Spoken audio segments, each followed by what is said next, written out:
the Bible. Is it hard to understand? When it comes to reading the Bible, the first thing that comes to mind is the fact that this is the Word of God. The seals have been broken, and the truth is here.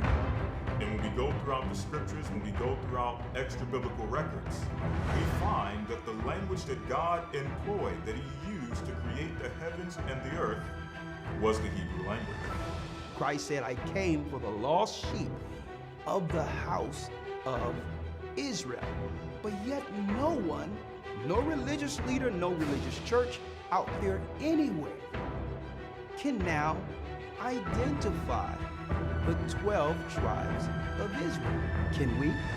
God is quite simple, but it seems as if man makes understanding Him hard. What are those mysteries? The truth of your book and the truth will make you free. The Hebrew and Bible Academy, you're invited.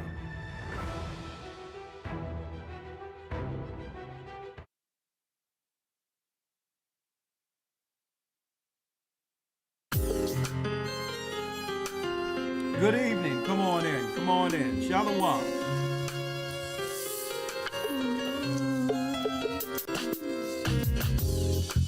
The East is where we're from. The 12 tribes of Israel. In 721 BC, the Assyrian king, he took us down, we fell. With the great escape we went through the Euphrates. Come on in, hit the like button. The Lord held the water still. Blessings, blessings. To a land where no mankind dwelt, we went. The 12 tribes of Israel. That's who we be. Manasseh, the Cubans. Blessings, brothers and sisters. From Puerto Rico, and Valley from the Isles of Hawaii. The Lord is calling back Israel. Babylon, from Panama, the North American Indians. Blessings. Simeon, the Dominicans, the highest gathering Israel. That's right, brothers and sisters. The Most High's gather in Israel. I'm Elder Rawchaa. And of course, we have Elder Lawya on also. I'm going to bring him in one moment. Live with our weekly broadcast. And yes, we will bring brothers and sisters in through Zoom this evening. I'm sort of like that type of interaction. And yes, soon we will have the radio phone number like we used to with Blog Talk. But in the interim, I'll just use Zoom until that's all set up. Blessings to my brothers and sisters throughout the four corners of the earth. I am Elder Rawchaa, and yes, and this is a presentation through the Gathering of Christ Church, our weekly broadcast. I would like to say shalom to my brothers and sisters throughout the four corners of the earth. Whether you be in this hemisphere on the other side, blessings to the churches and all the brothers and sisters, Israelites and Gentiles alike, throughout the world. Okay? For those who don't know, sundown Saturday will begin the first day of the year. Saturday sundown. Okay? The last day is Friday sundown to Saturday sundown is the last day of the year. Why? According to the word, a year is divided into 52 parts. There is no 365 days. The Gentiles are off with their calculation. That's why they need to do certain things like adjust leap years every few years and all these others, because the Gentiles, why? The Gentiles refuse to follow Sabbaths and keep time according to how God said we were supposed to do this from the beginning. Okay? So again, the new year, first of all, we're not in 2025. That's another lie. because that would means that Christ, right? If they say 2025, the day of our Lord Amni Domini, that Christ didn't come back within the time the Bible stated he would. Okay? According to the Bible, we got a time, and a dividing the times according to Christ's coming from his birth. So that means we're not in the year 2000 according to the scriptures.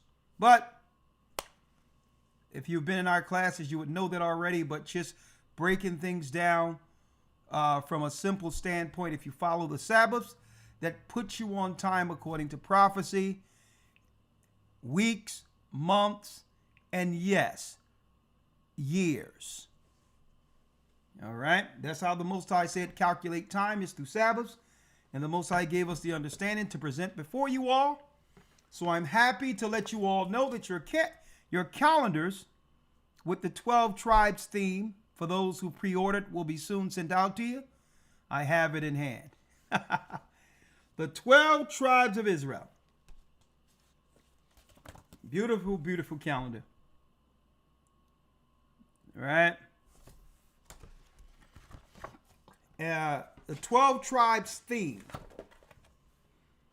Let me tell you, you'll never see a calendar this detailed.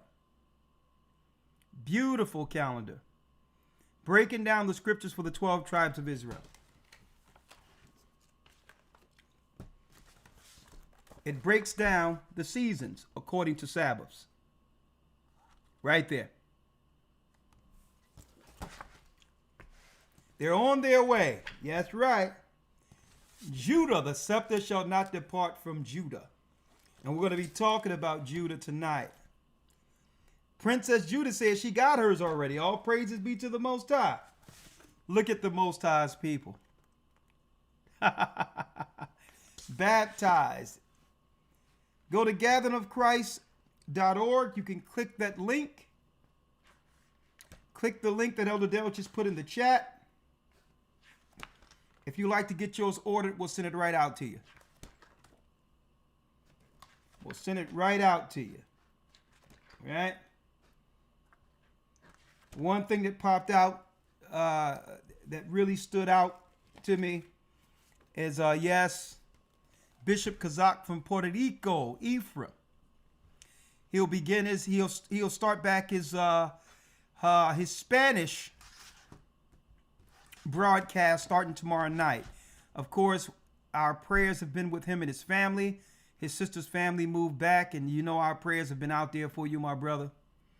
And it so happens, you know, we've been praying for his sister to get better, and she's getting well. And even before anything, this picture was already chosen for the calendar before we knew anything as far as the battle that was going on in the home. That's the sister that, you know, was baptized in Puerto Rico, the sister of Bishop Kazak, and the Most High is bringing her back to health. All praises be to the Most High. Strong. It's strong when Judah, Israel, and Ephraim stands together in the spirit of the Almighty. Right?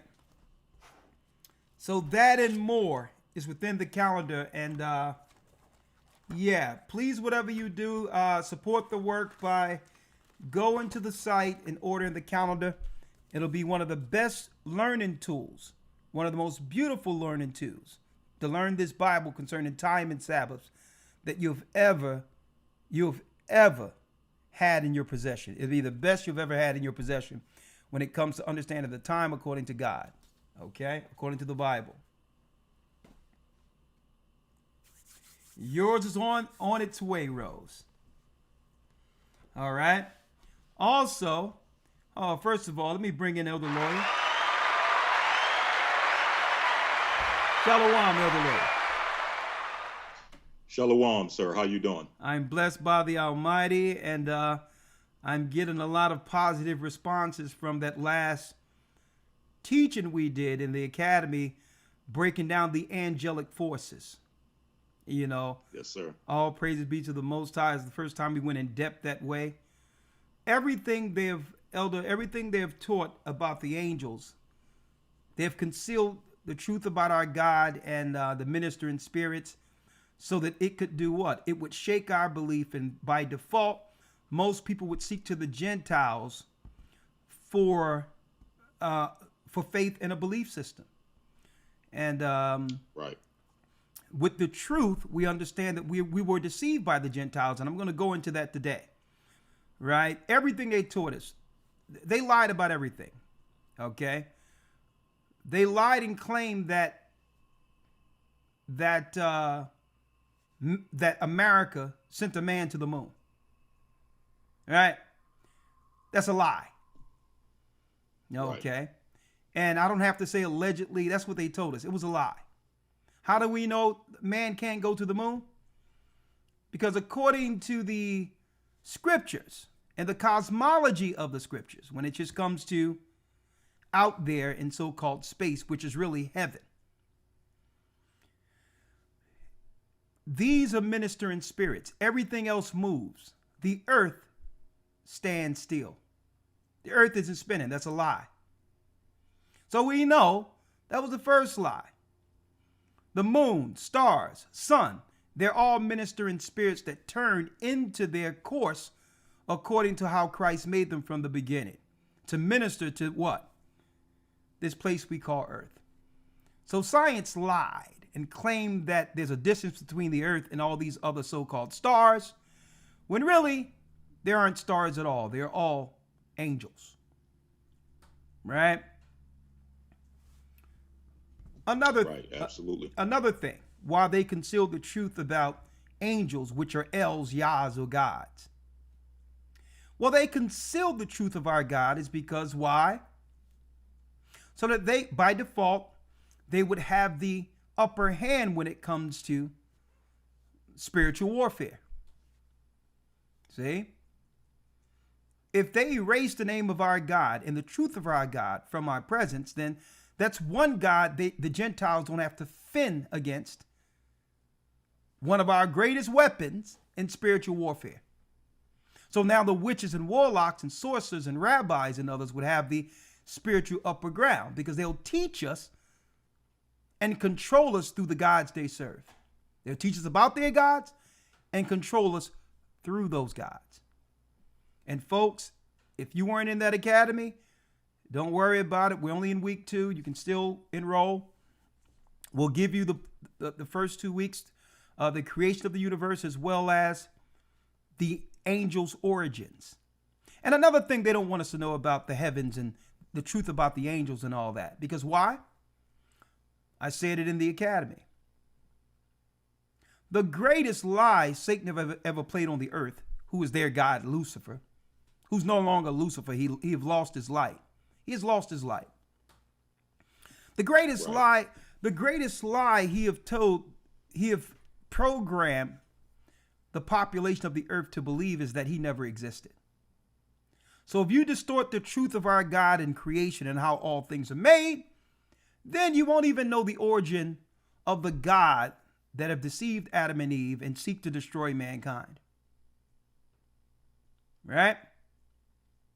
So, hey, y'all better get in that academy where we're breaking things down on another level in this academy, which the theme is the war of the gods. And yes, everything they told you about mythology and the gods that's actually followed and or revered in mythology, folks, there is no mythology. They hide in the fact that these are the fallen gods the Bible identifies in the book of Genesis.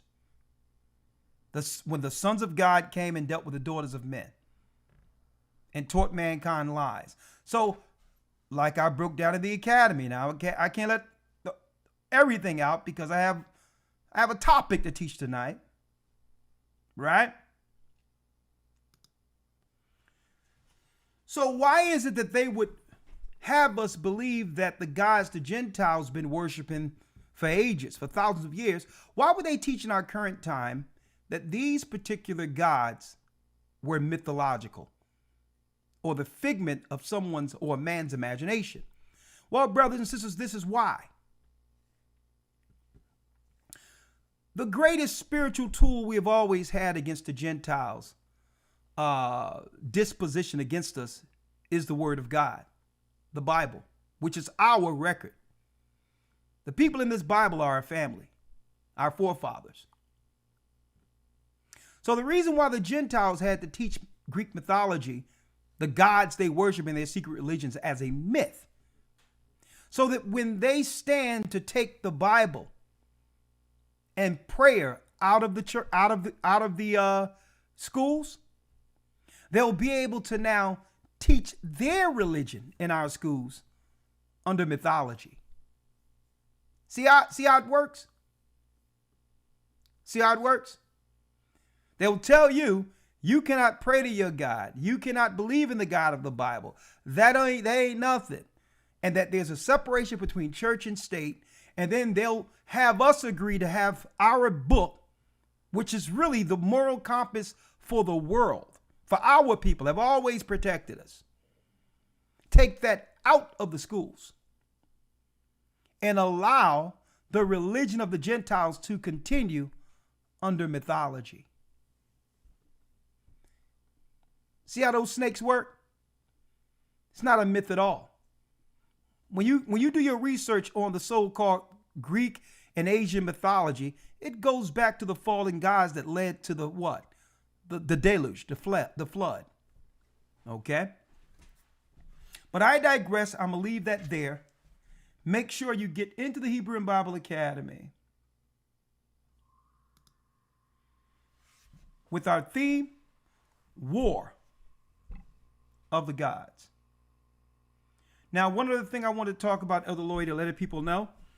Well, if the first day of the week begins Saturday sundown, well, when you count to the 14th day,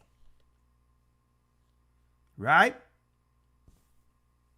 First month, first day. So if you count to the 14th day, we know that what? In 2 weeks from this Friday, 2 weeks from this Friday sundown to Saturday sundown will be the 14th day. Right? So the second Sabbath after the new year, after the true new month, new moon or new year, which is this coming Saturday, will bring in Passover. It's quite that simple. Passover will be 14 days from Friday sundown to Saturday sundown. You got that? The 14th day. Saturday sundown is the first day. The 14th day, which is Friday sundown, will be the beginning of the Feast of Unleavened Bread, which is Passover, the time Christ was given up for the sins of our nation. Okay? So in case a lot of you may be confused, and I always make this announcement every new year. And I don't know if y'all noticed, right on time the weather started breaking. The lights started happening and the weather started coming in nice. Right in time for the new year that starts this Saturday sundown. Y'all notice that? This calendar have always been on point. The Most High have given us. Have always been on point. So you might wonder, well, why are the other Hebrews and Jewish people and all that, why do they follow their Passover at a different time every year? Why? Because they're not going with the 364-day schedule the Most High gave Moses from the beginning. And for a lot of the teachers, it's really not their fault. Okay, they're doing the best they did the best they could with what they had, right? And a lot of our people who are the Jews, the Israelites, we learned to follow Sabbath after the white Jews. And what's wrong with that is there's a Babylonian counting that goes with the European Jews that goes all the way to the fall of Babylon. When our people began to worship the moon and calculate time according to the moon. Okay? That's why their days are off, and every year their Passover falls on a different day. You cannot calculate an annual calendar with the moon only. Does the moon play a part? Absolutely. But you cannot use the moon without the sun in calculation. It's like having a clock with one hand. The Most High had the sun and the moon to keep time. The moon follows the sun through portals all around the earth to give light to the earth. Okay? The sun is masculine. The moon is feminine. Now, the reason why you cannot follow the moon is because why? The moon gives us, look at your Jewish calendar and the moon cycles if you would like. The moon gives us 30 days, 6 months, 30 days, and 6 months, 29 days. Which means if you add up a lunar year, it comes out where what? A lunar year comes up 10 days short each year. So you're off course. If you're telling me it's 364, or as the Gentiles are claiming, which is a lie, I know it's 364. But if the Gentiles are telling us, according to the Romans, that a year is 365 days, and I'll show you here real quick, it's common sense. You can Google this, okay? That's how simple it is. How many days are in a lunar year? Question mark, right? How many days are in a lunar year? Right? How many days are in a lunar year? As a matter of fact, let me do it through Google.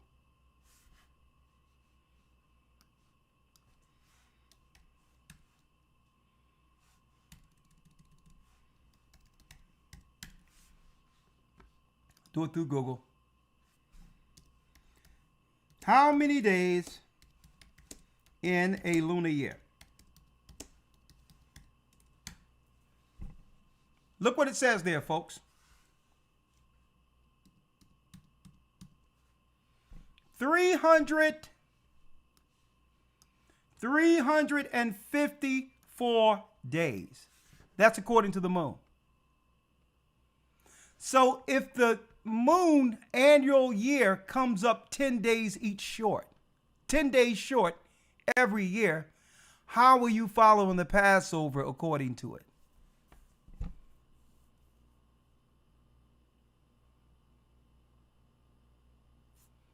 Huh? It comes up that means each year you're 10 days off. So how can you calculate the Passover through the moon? This is why the Most High told Moses in the book of Jubilees, the Gentiles, our people will go off following the Gentiles. He says, and when that happens, everything will go off in the earth. Because the moon year comes in 10 days early each year. And the Israelites, God's people, would begin to lose the time and the seasons according to how it was given to Moses. So we know the Jewish people aren't following the Passover on the Passover. They're still worshiping Semiramis and Easter under the guise of Passover. See that? It's not hard to understand. So this what I'm teaching here isn't open for debate. It's numbers. It's Sabbaths. See? So this is nothing you can't debate. If someone say you should follow the Passover according to the moon, then you ask them, okay, if the moon give you a year of 354 days, what's a complete year according to the moon? And Why are your Sabbath changing each year to year? You know why? Because you're following one hand on the clock without using the sun. That's why. So this is why each year you'll see Jewish people and even Israelites, every time their Passover happens, it's on a different day each year, when it should be at a fixed time each year, which is the 14th day of the first month, which means what? The Passover will always fall on Sabbath. The first week is 7 days, Sabbath, and the second week it's another 7 days. So the second week, counting from the last day of the year, 364, if you're calculating right, the Passover will always fall on Sabbath. Do not use the moon. The Babylonians went off following the female spirit of the moon, worshiping Semiramis, the goddess of Babylon. And that's why the Jewish days usually fall in close proximity of what? The pagan Christian days. Because they all worshiping the same god and goddesses. Semiramis, Nimrod, and Tammuz. All right. All right. So, there's nothing much to say here. After this weekend, in a couple of weeks, we'll be having the Passover. And we thank the Most High for another opportunity to gather with the saints of the Almighty, the Israelites and the Gentiles alike.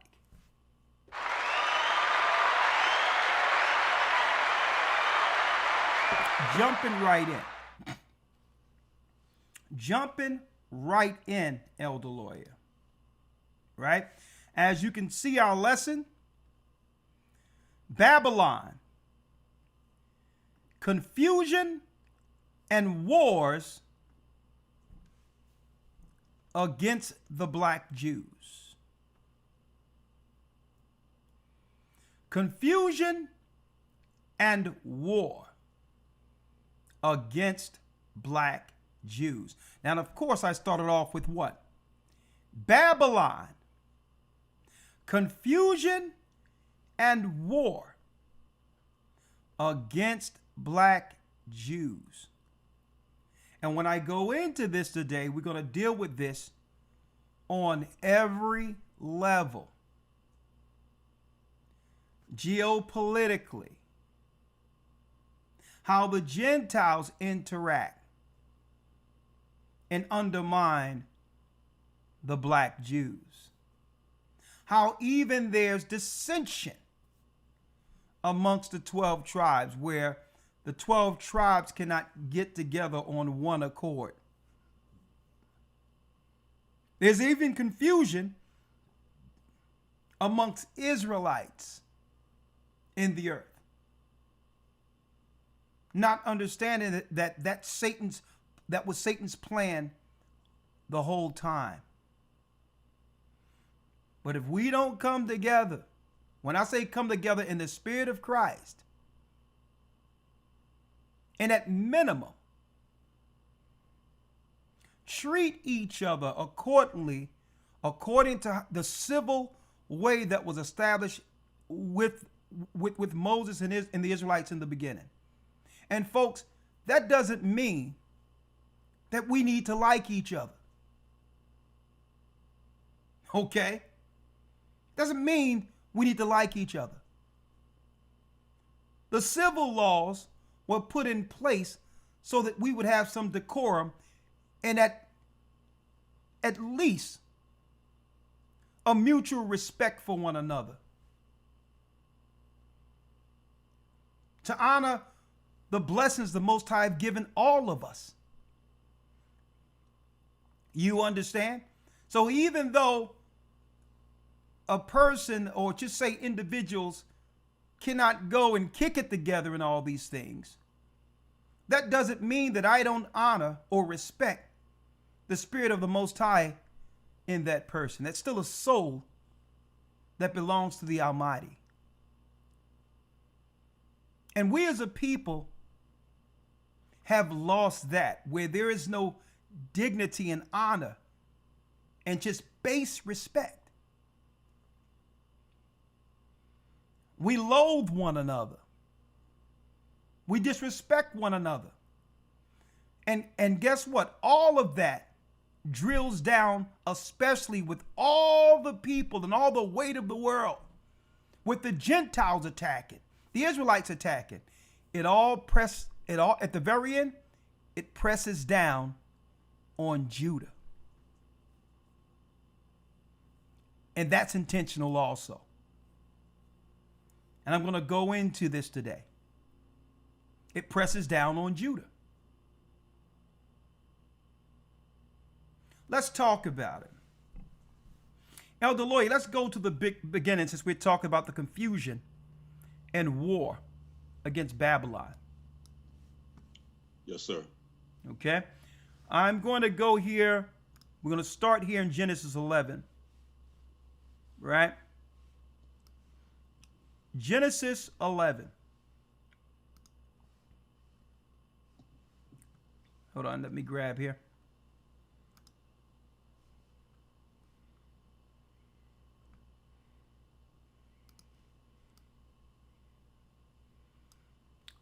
Let's go all the way back to Babylon. I'm going to show you why there's so much confusion and division amongst God's people. Let's start here from the beginning. Genesis 11, let's read it. Yes, sir. Genesis 11:1. And the whole earth was of one language and of one speech. And it came to pass as they journeyed from the east, that they found a plain in the land of Shinar, and they dwelt there. And they said one to another, Go to, let us make brick and burn them thoroughly. And they had brick for stone, and slime had they for mortar. And they said, Go to, let us build us a city and a tower, whose top may reach unto heaven. Now, and let us. Now, when you do the breakdown of this is not just speaking, brothers and sisters, of some regular old building. Okay? You're talking top magic, top technology. You're talking technology beyond really what NASA figured out lately. How to look on the outside of the atmosphere of the earth and to know where all the portals between heaven and earth lies. All the doorways or gates between the outside world and the world we live in, the terrestrial. Well, guess what, folks? All of that technology was shown before the flood and after the flood. This was a technological temple set up to war against God. Read. And they said, Go to, let us build us a city and a tower, whose top may reach unto heaven. Come on. And let us make us a name, that lest we be scattered abroad upon the face of the whole earth. Come on. And the Lord came down to see the city and the tower, which the children of men builded. Come on. And the Lord said, Behold, the people is one, and they have all one language, and this they begin to do.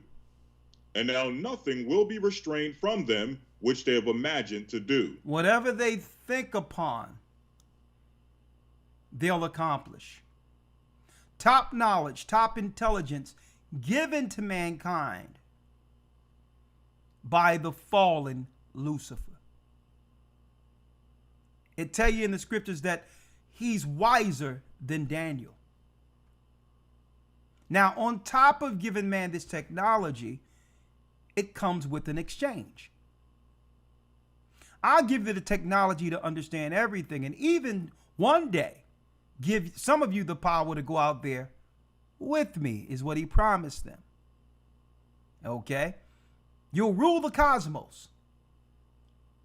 But the agreement was, in order for me to give certain of you God-like power, you must sacrifice your people to me, to serve me and build this tower. You must serve the fallen gods. Folks, that's the origin of all religions on earth. outside of the true doctrine that was given to Abraham, and before him, Noah.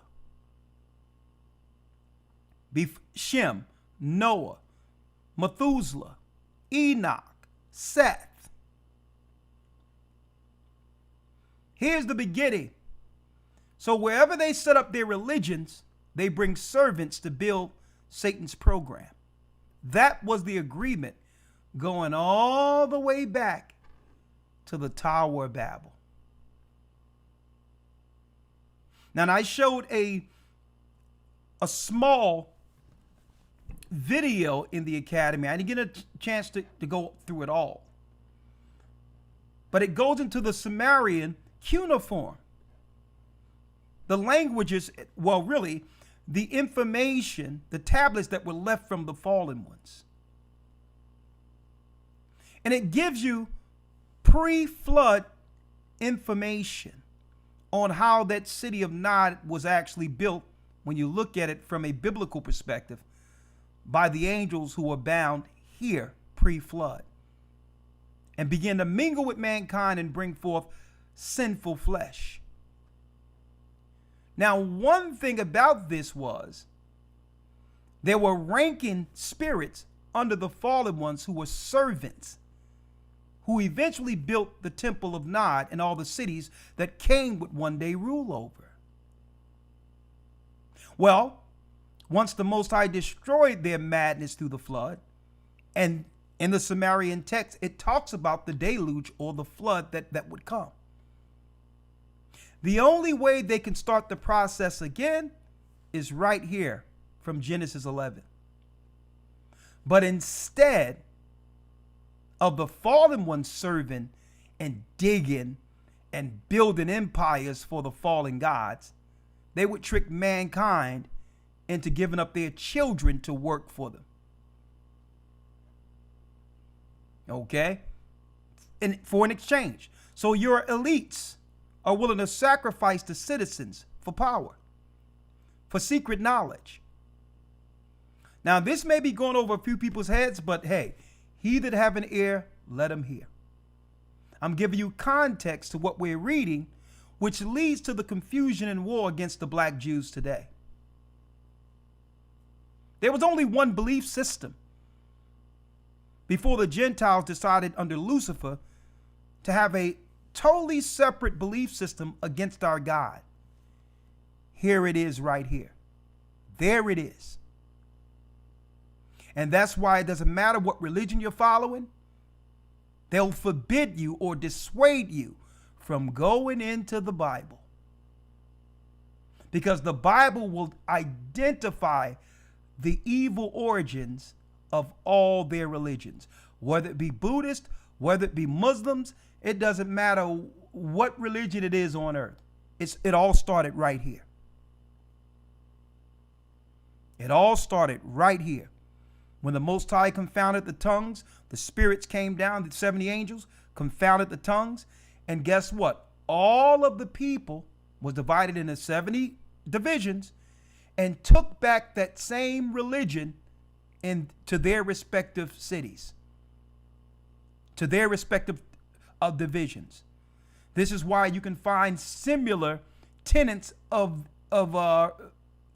these religions and similarity, and it doesn't matter what the language is, because the core belief system started in Babylon, which is Iraq. It stretched from Iraq all the way to different parts of India. Okay? Read the 7th verse, please. Yes, sir. Verse 7. Go to, let us go down, and there confound their language, that they may not understand one another's speech. So the Lord scattered them abroad from thence upon the face of all the earth, and they left off to build a city. Therefore the name of it is called Babel, because there the Lord did confound their language, or the language of all the earth, and from thence the Lord scattered them abroad upon the face of all the earth. So that's why it was called Babel. Why? Babel means, brothers and sisters, confusion. confusion. So Satan found, okay, out of this, even though people were scattered, all right. Even though his plan was stunted, automatically mankind is now weakened. Instead of us working together, us working against the God who saved us, the sons of Noah, Ham, Shem, and Japheth, we were all of our fathers were on Noah's Ark. We were stronger together, but by choosing the other side, boom, we're weak. We're divided in different languages. And now all Satan has to do is work with all these different factions in the earth against the chosen spirit that he was warned about before he was thrown here, that would come through the righteous Shem.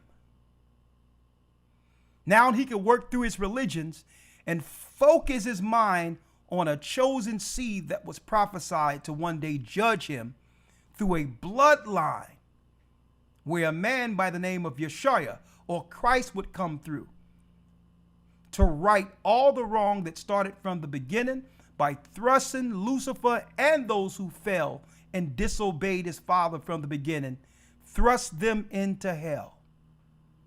So he would do what? He would use that confusion and chaos to bring his order. Now, I need y'all to focus now. Stick with me. This is quite simple, right? So, how would you do it?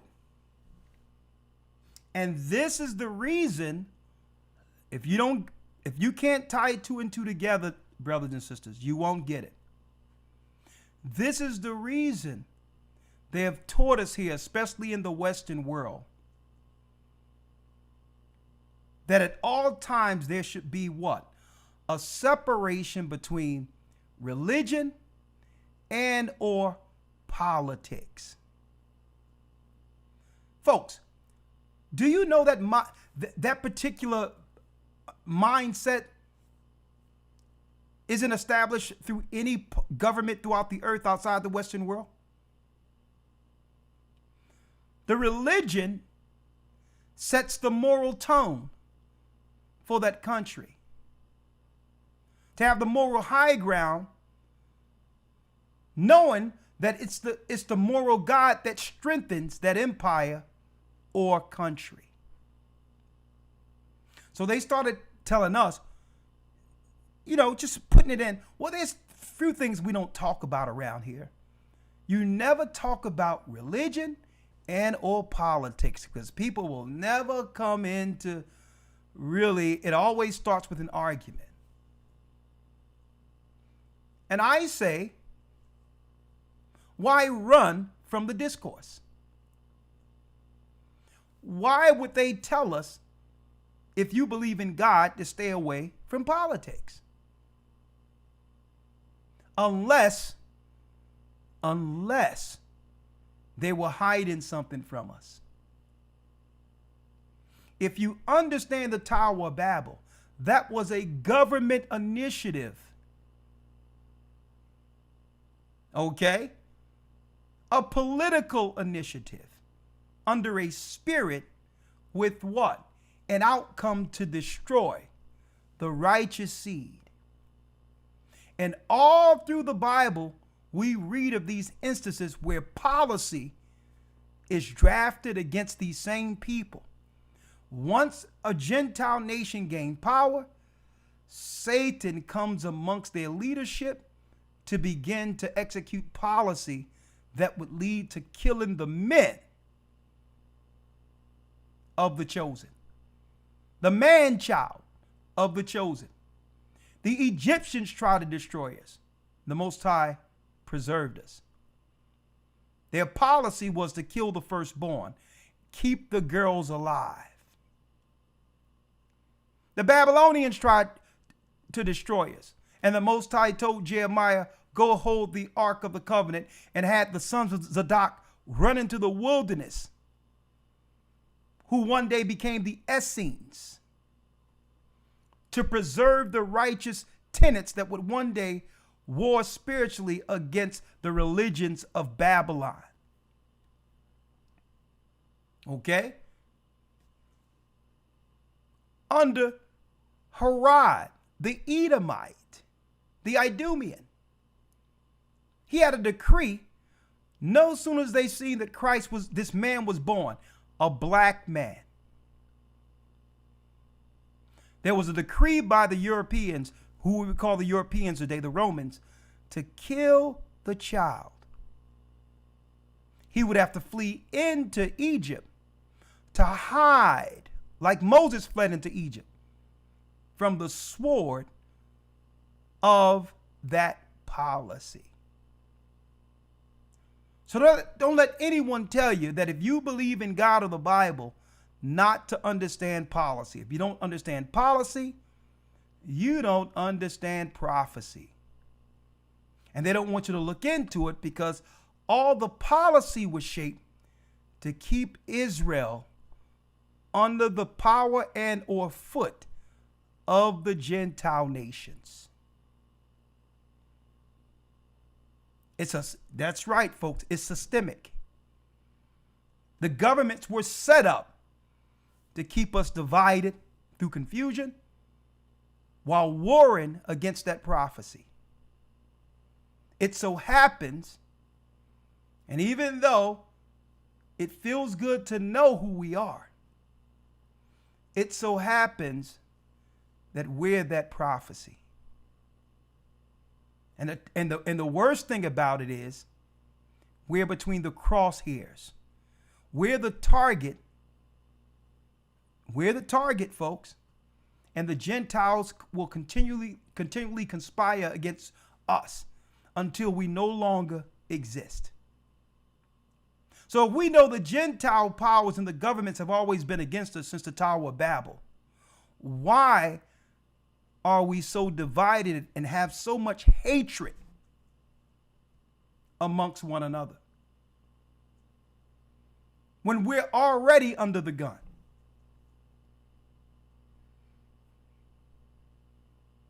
We're surrounded on every side.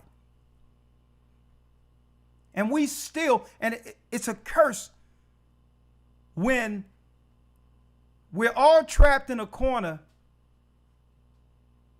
together. And instead of looking at the enemy who's looking to destroy us, we're in the corner destroying one another, hating one another, envying one another, thinking evil thoughts against one another. Right? So what I hope to do with this, with the lesson today, is to give some key details, not only have pride in one another, but to understand when we feel at odds with a brother or sister, or feel that we need to disrespect one another, understand this. You're disrespecting the Spirit of God or the soul in that person. The gift of the Almighty that gave that person life is the same God that chose you. Right? At minimum, we have to really examine how we've been programmed to view one another. It was a program to see our enemy as friends and see those of God's people as the enemy, as your own. Your own is the enemy, and everyone else I can be friends with and or respect. Now, are we to disrespect any people? I'm not saying disrespect other people. But when people come in your presence, you have to understand their intentions. And I hope this particular broadcast helps with that. Elder Lawya, let's get Daniel real quick. Yes, sir. The one I told you about, Daniel, the 8th chapter? Yep. Let's get it real quick.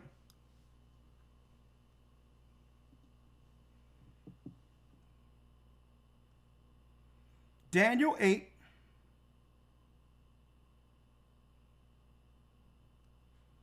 Let me grab it here.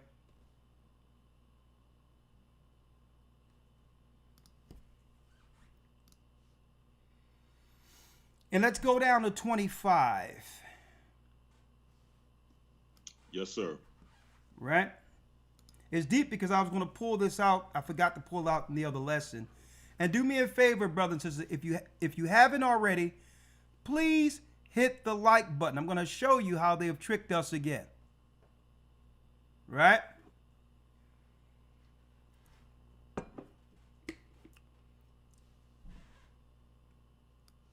Daniel 8 and 25. Let's read that. Yes, sir. Daniel 8:25. Read. And through his policy, also he shall cause craft to prosper in his hand. Witchcraft. And he shall magnify himself in his heart, and by peace shall destroy many. When they shall say peace, peace. Peace talks isn't about peace at all, folks. Peace is really a declaration for war. That's what it is. So the peace talks you hear about Ukraine, it's not what you think it is. I'm going to give you some insight of what these peace talks are. Breaking down the other countries, all these other countries, to pay mercenaries to war against the children of Israel at the very end. I don't care if it's Russia, Ukraine, I don't care what it is. It's not what they're telling you.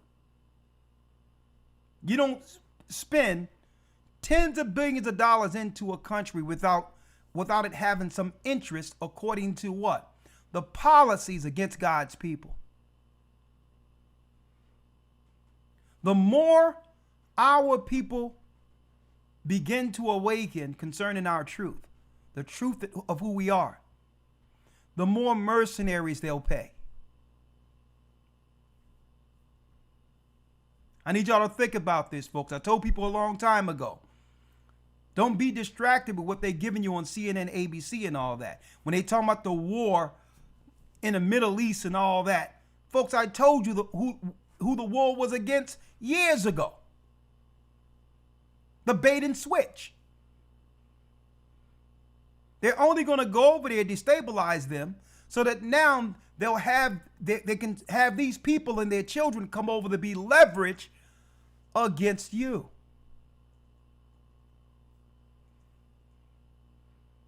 I'm going to tell you, it's all circling together in one language at the Tower of Babel to rid out the children of prophecy. Every war they go to, folks, it have nothing to do with what they're telling you. It's fine over there. If the country do get destroyed, their children will what? Learn to become mercenaries to be used under the policy to get rid of our people. That's how it works. There have never been a black or brown coalition. There is no coalition. It's an infiltration.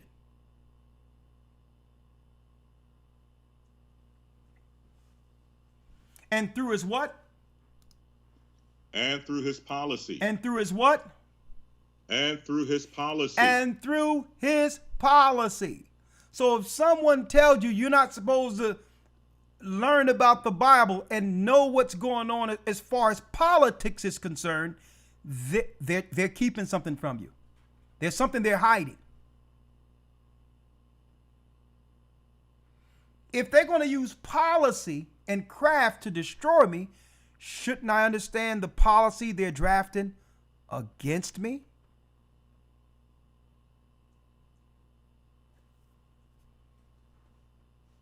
Also, he shall cause craft to prosper in his hand. Folks, do you know they had $25 million in the U.S. aid pack? $25 million, they found money being used for magic.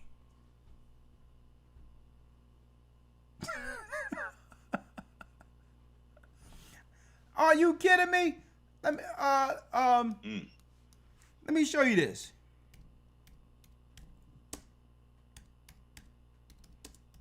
How much was it?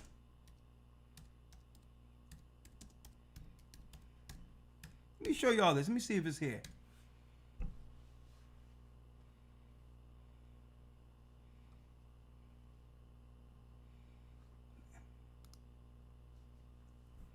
Let me see if it's here. Matter of fact, let me go through a few of these, and I'll go back to policy. And folks, this is what all of this, brothers and sisters, is spiritual warfare, social warfare, and spiritual warfare. Right? They just found this. The White House found this in their audit of USAID. $15 million for condoms to the Taliban. $446,000, almost $500,000, to expand atheist thinking in Nepal. Now, why would they spend money towards one becoming an atheist? We're up against Satanists, folks. It's spiritual warfare. Right? Let me get a few more.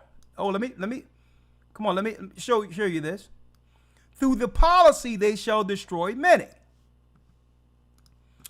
$1 million to boost French-speaking LGBTQ groups in West and Central Africa through the State Department.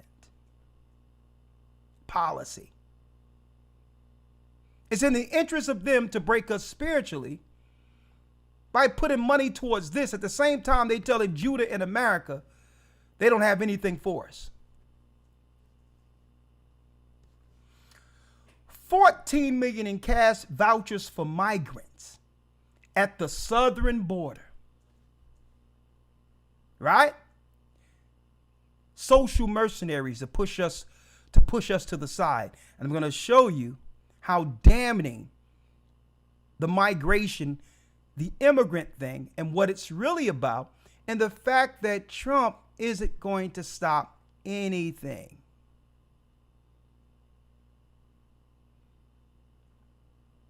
Okay?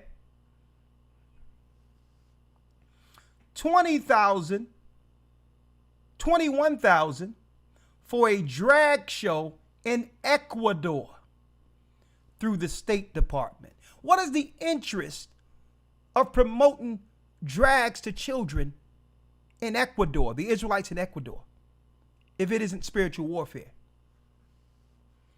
47,000 for a transgender opera in Colombia through the State Department. 32,000 for LGBTQ-centered comic books in Peru.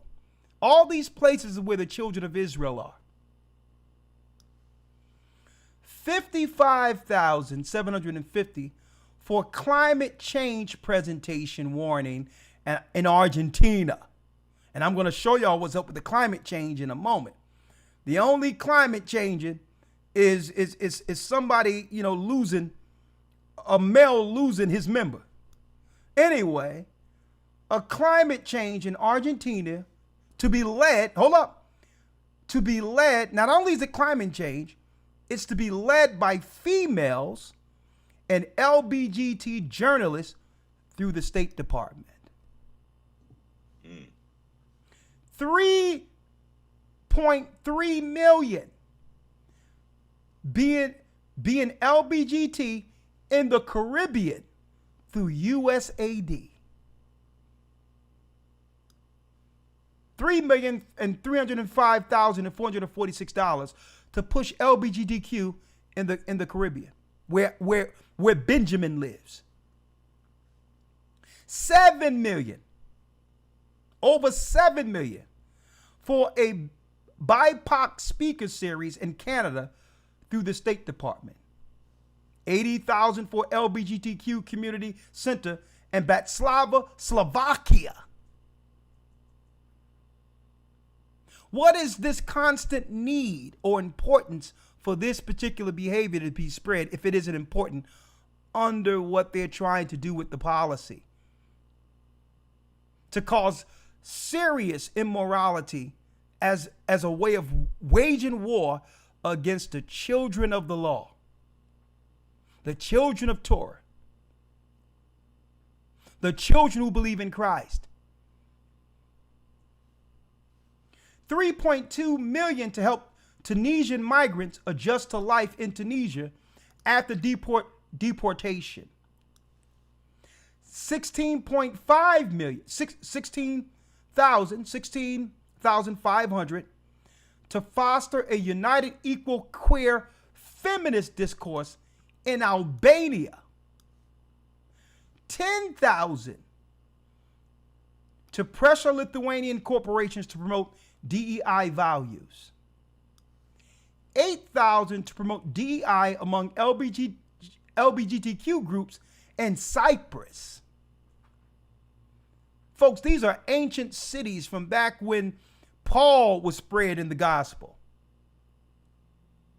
1.5 million to promote job opportunities for LGBTQ individuals. 70,884 to create U.S.-Irish musical to promote DEI in Ireland through the State Department. 39,000 to host seminars at the Edinburgh International Book Festival on gender identity for racial equality through the State Department. And another thing, we should never be down with racial equality. Okay? We should never be down with that because you don't know what that entails. Right. It sounds as if they're seeking to be fair. No, they're seeking to infiltrate, to taint our children. The Tower of Babel was the beginning of inclusion. $425,000 to help Indonesian coffee companies become more climate and gender friendly through USAID. There's another one I wanted to show here real quick before I, hold on, Elder. It's one more, Ola.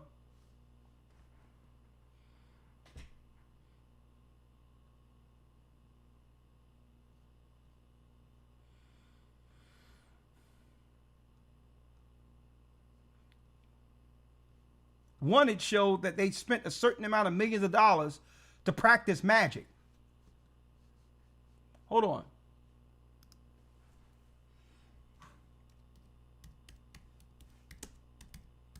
I don't want to get too far off the beaten path with this, but I wanted to show this. Hold on.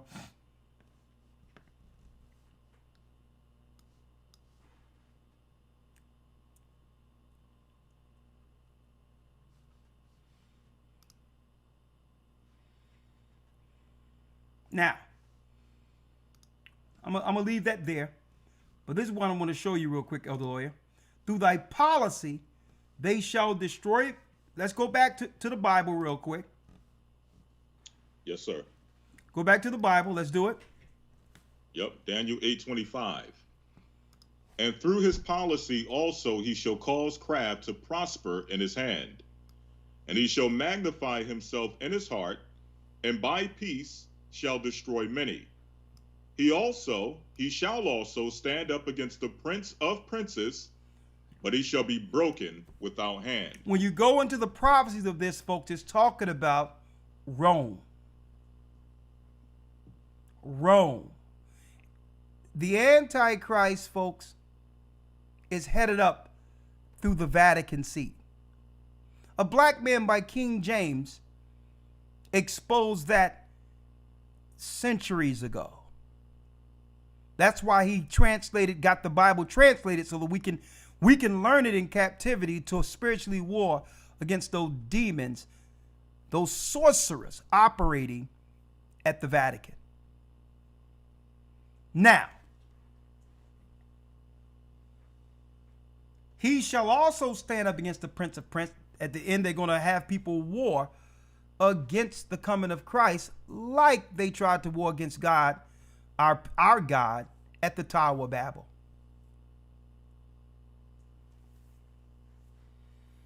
Daniel seen this vision. They'll use policy and they'll speak peace when there is no peace. Now,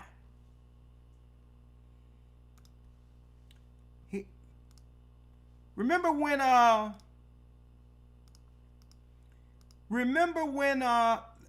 told you all about all the money that was being spent? That now magically Trump and so-called Elon Musk has begun to expose? Folks, you got to look at the sleight of hand here. Number one, Elon Musk is put in position for the next monetary system through the banks to set forth the mark of the beast system. Okay? Right. Bill Gates have played his part. Bill Gates' part was making sure the stuff was in people who survived the diseases, that the bodies would be primed to receive the next level of technology. So if you can systematically, genetically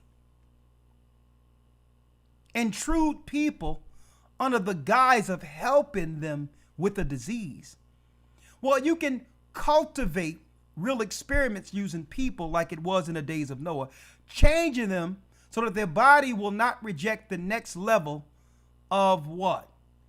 As in the days of Noah, when people were being changed into Nephilim. So you think you're getting stuff in your arm and all that can help you against something so that you don't get sick and all these others, not realizing you're being changed. So as far as I'm concerned, Gates is doing exactly what he was put in position to do, and now they're tagging in Elon Musk for the final chapter.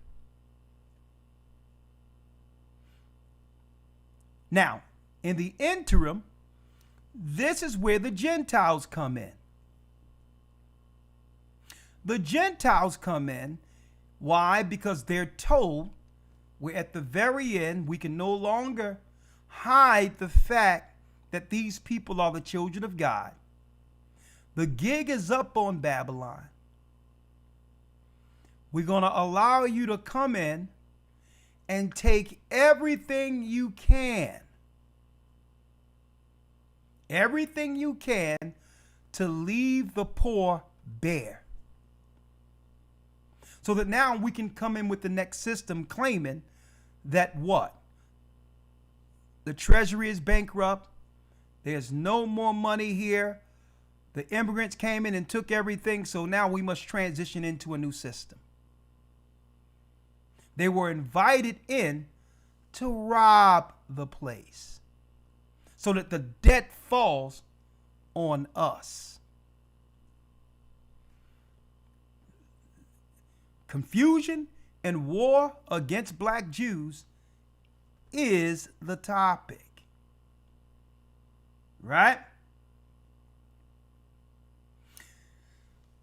I didn't want to put the cart before the horse, but let me show you this real quick, with a video real quick. Fair use. Here's a video that came out from some climate change special interest guy. It so happens that he's LGBTQ when you do the research on this guy, if you want to call him that, who's bragging.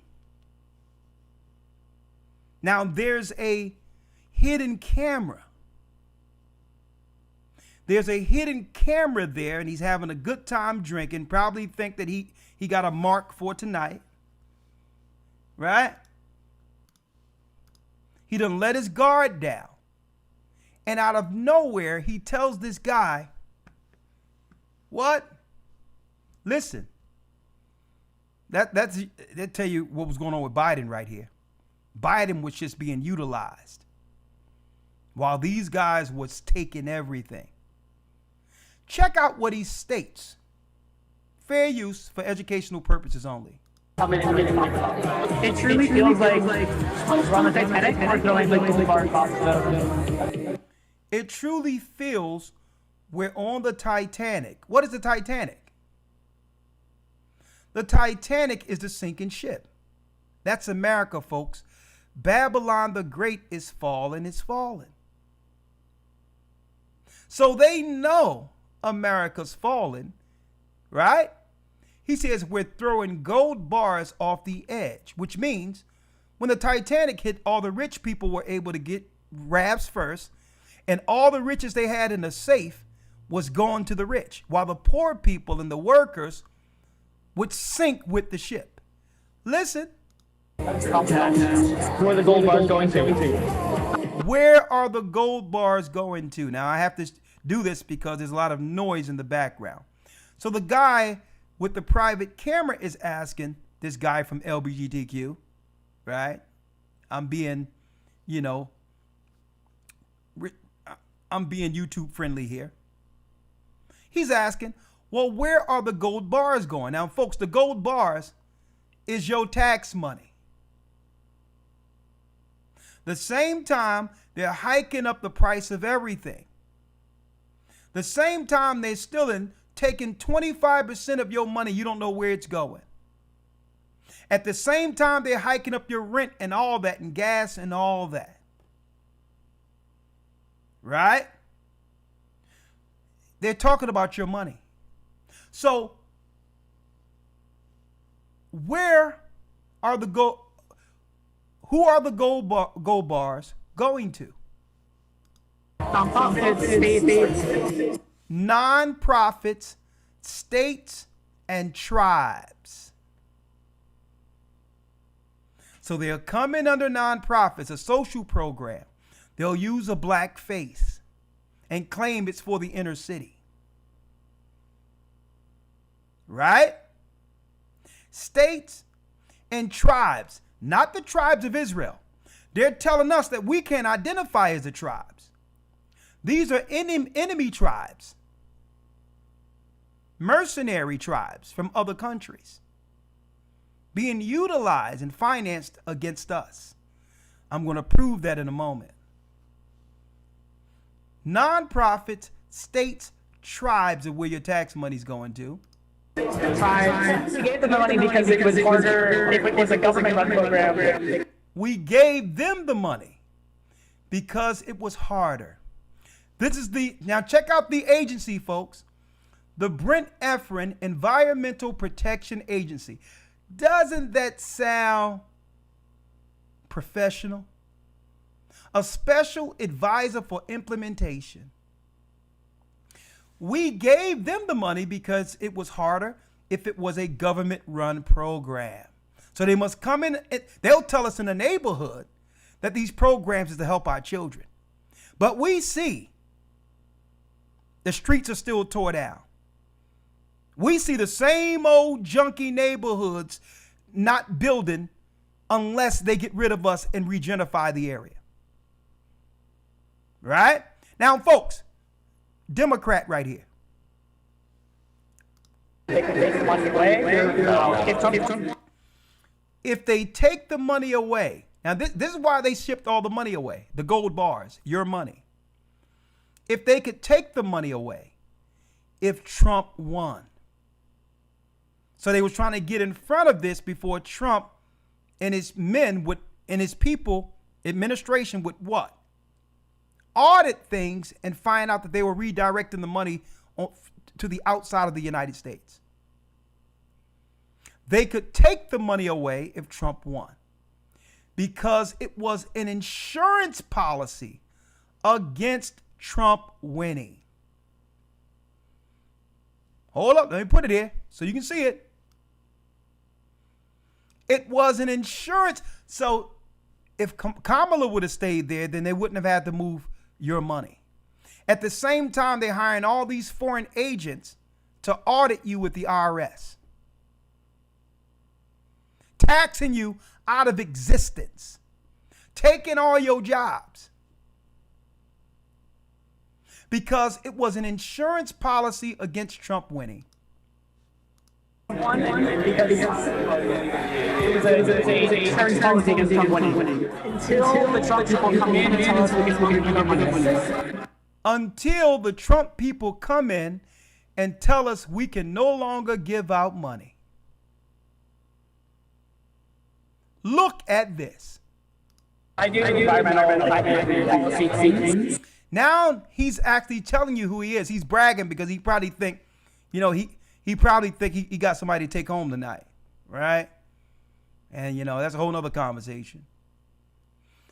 I do environmental climate policy things. What climate? Is it climate for the weather or is it the changing of people? Just asking. Based on some of the money I'm seeing you're spending it for in the other areas, the only change I'm seeing here is sex change. Fair use.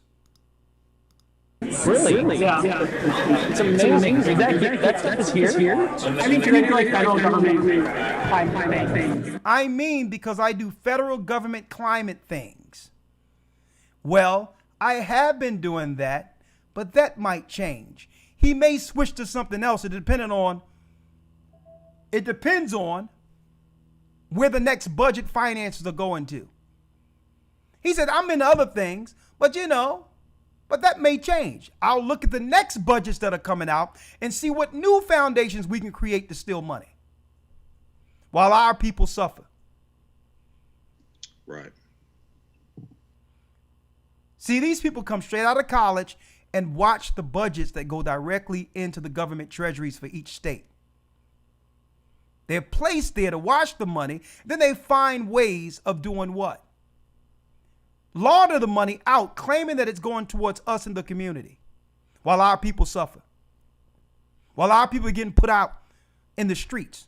While the landlords are coming down on us. While they're taking vouchers. While they're saying that we have to work. When we built the country and haven't got any level of reciprocity. And they gave it to these guys as the taskmasters to control the social programs over God's people. Well, I have been doing that. That might change. Why? So He says he might change his nonprofit because of Trump. Trump may come in and find out that we're siphoning money and laundering money, so I may have to change it to a different nonprofit program to help the children. So we're going to EPA. Amazing. So I do, the Inflation Reduction Act. Yes. Okay, Biden's climate law. Yes. Yeah. So I do IRA implementation. I work with Biden. I work with Biden appointees. Now I have to go through this with you, and I'm glad it's written out. Is because they're actually at this nightclub place. So he think he's on a date with someone who's interested, but really someone is getting key information on it. Biden appointees. We've given out. The money that we've given out tens of billions of dollars. Listen. Biden appointees.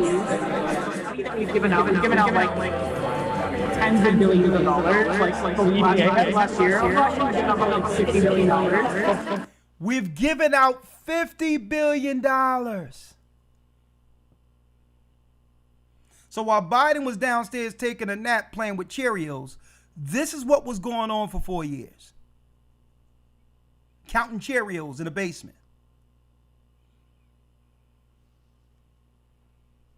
$50 million. $50 billion. Yes, for climate things. So to go work for one of these places, I think would be really cool. What? He says yes for climate things. He's just making it up as he go along. So to go work for one of these places, I think we'd be really cool. Like, I can hook you up with a job if you want. He flirting his position. Right? What are the places that you've given them to? It's only been a week, so it's a little hard. But, like green things. So, we're giving it to green banks.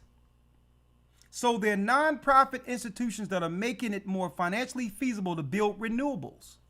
So these are like nonprofit institutions that are like making it more financially feasible to build renewables, to do like climate projects. I do implementation. So I do like how do you spend $100 billion? How do you make sure that like there's a proper until recently? How do you make sure the proper like processes and parts are in place like to prevent fraud and prevent abuse and like ensure that like we are funding like good jobs. And that's where it starts. Now it's just how to get the money out as fast as possible before they come in and make a profit. Oh, he said what? Now they know Trump is coming in.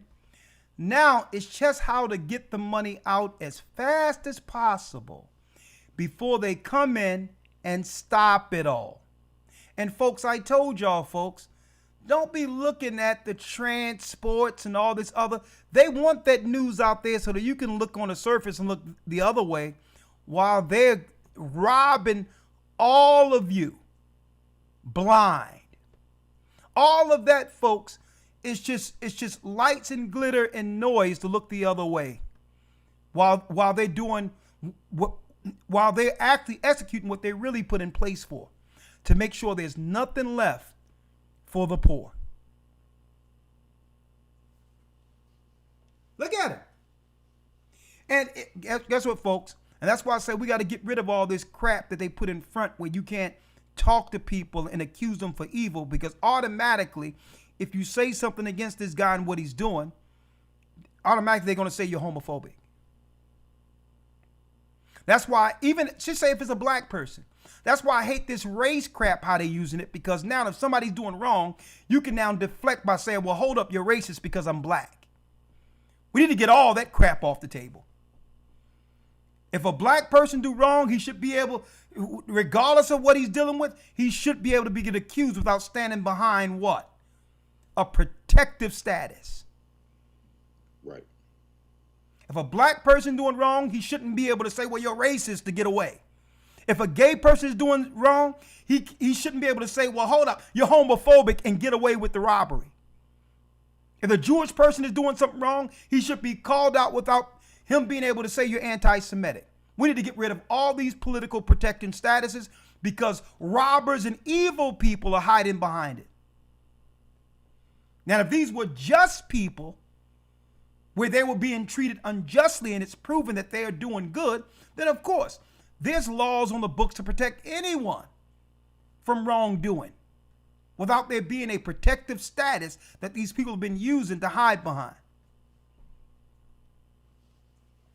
Before they come in and make a profit. Really? Yeah. You can do that? To an extent. Just like within reason. Yeah. Really? Yeah. Why not? He's talking about $50 billion, folks, and our people are suffering in these neighborhoods. Our sisters are getting put out. And he's laughing. Because if it's not gonna say that for all this now. I mean, now it all like it truly feels like on the Titanic or throwing like gold bars off the. It truly feels we're on the Titanic and we're throwing gold bars off the edge. Look at this. He's enjoying this, folks.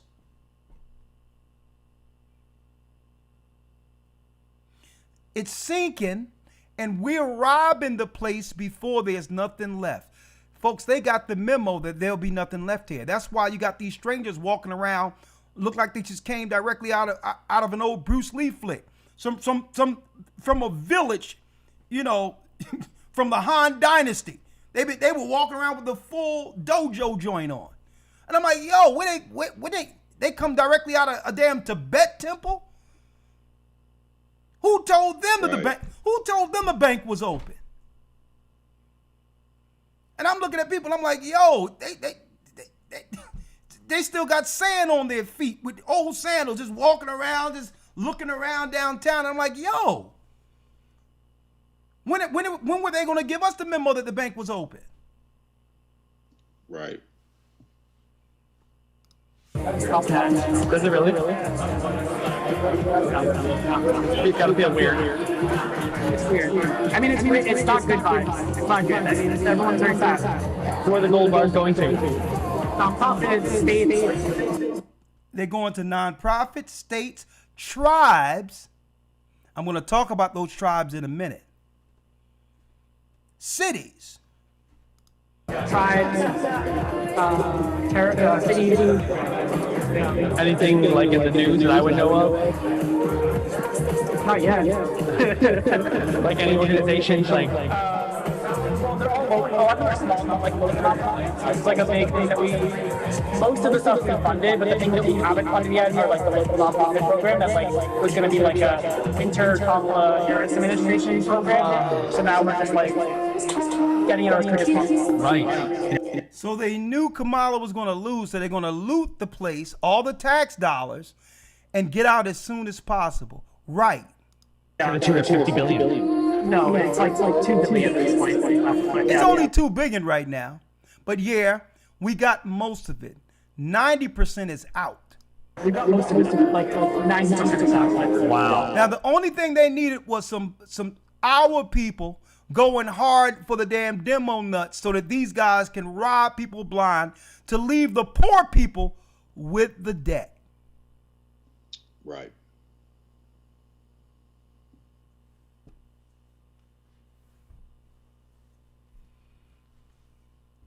And what happens if they try to stop it? They can't? When they come in, if they haven't gotten out the door, they can stop it. He said if they come in and we haven't gotten out of the door, they can stop it. This was before the audit, folks. This video was 2 months ago. 2 months ago before the audit, they knew to get the money up out of there. Yeah, like 2 months. If they don't get it out by a certain date, what's that date? It's the inauguration for 2020. It's on the 20th of January. We must get the money out before the inauguration. This is when they figured out that Kamala wasn't going, the East Indian, the Hindu wasn't going to win. Yeah, you can write down in a minute. Yeah, it's basically Hey, throw a couple billion here or there. It's until the Trump people come in and tell us we can give up money.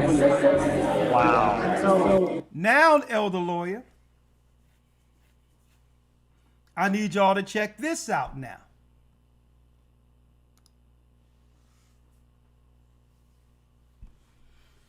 Because no one is actually looking. Through their policy, they shall destroy many. We were told that, they weren't going to let anybody in. It's about keeping the migrants out. But no.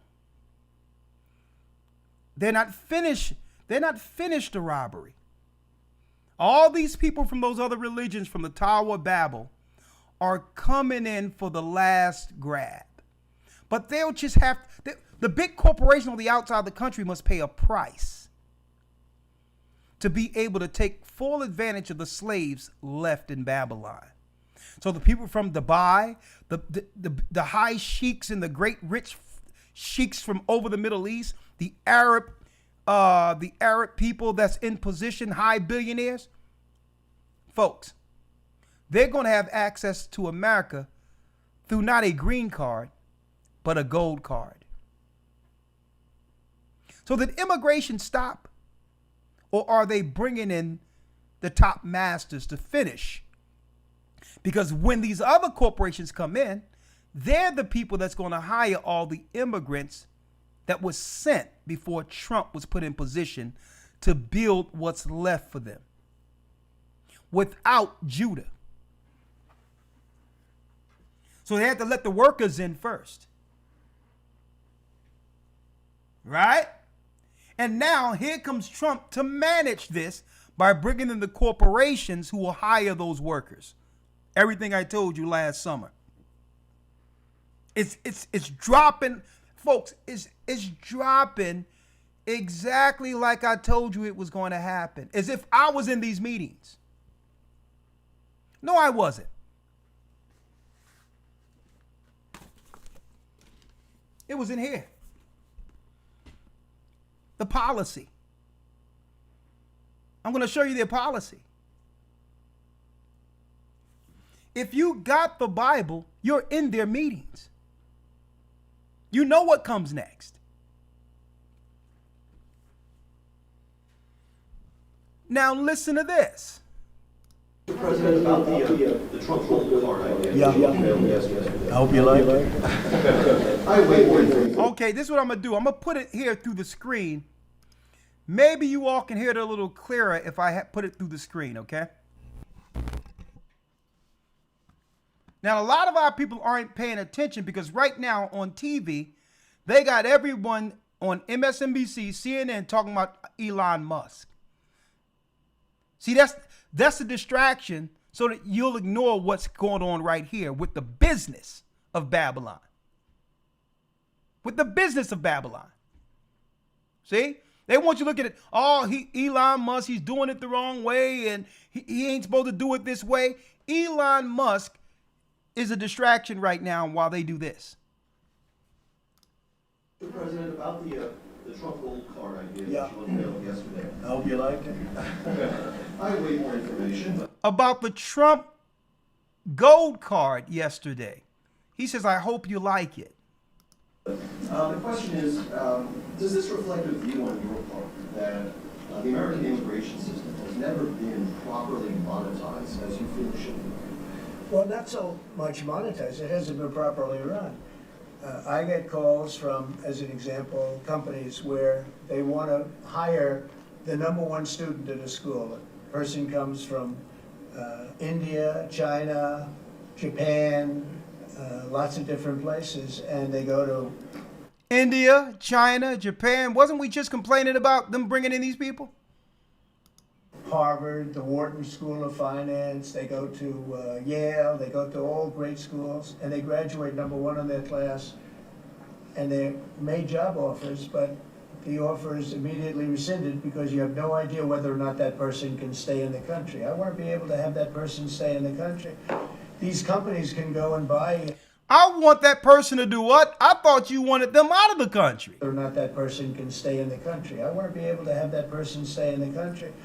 These companies can go and buy a gold card. So now the company who sent their people can now, under Trump administration, buy a gold card. So instead of these people, Elder Lawya, having green cards, if the company that hires them pay for a gold card, they can work under that status. Right. See that? Listen. Right? And they can use it as a matter of recruitment. At the same time, the company is using that money to pay down debt. We're going to pay down a lot of debt with that. And I think the gold card is going to be used by not only for that. I mean, it'll be used by companies. I mean, I could see Apple. I've spoken with Tim Cook, and by the way, he's going to make a $500 billion investment in the country only because of the results of the election.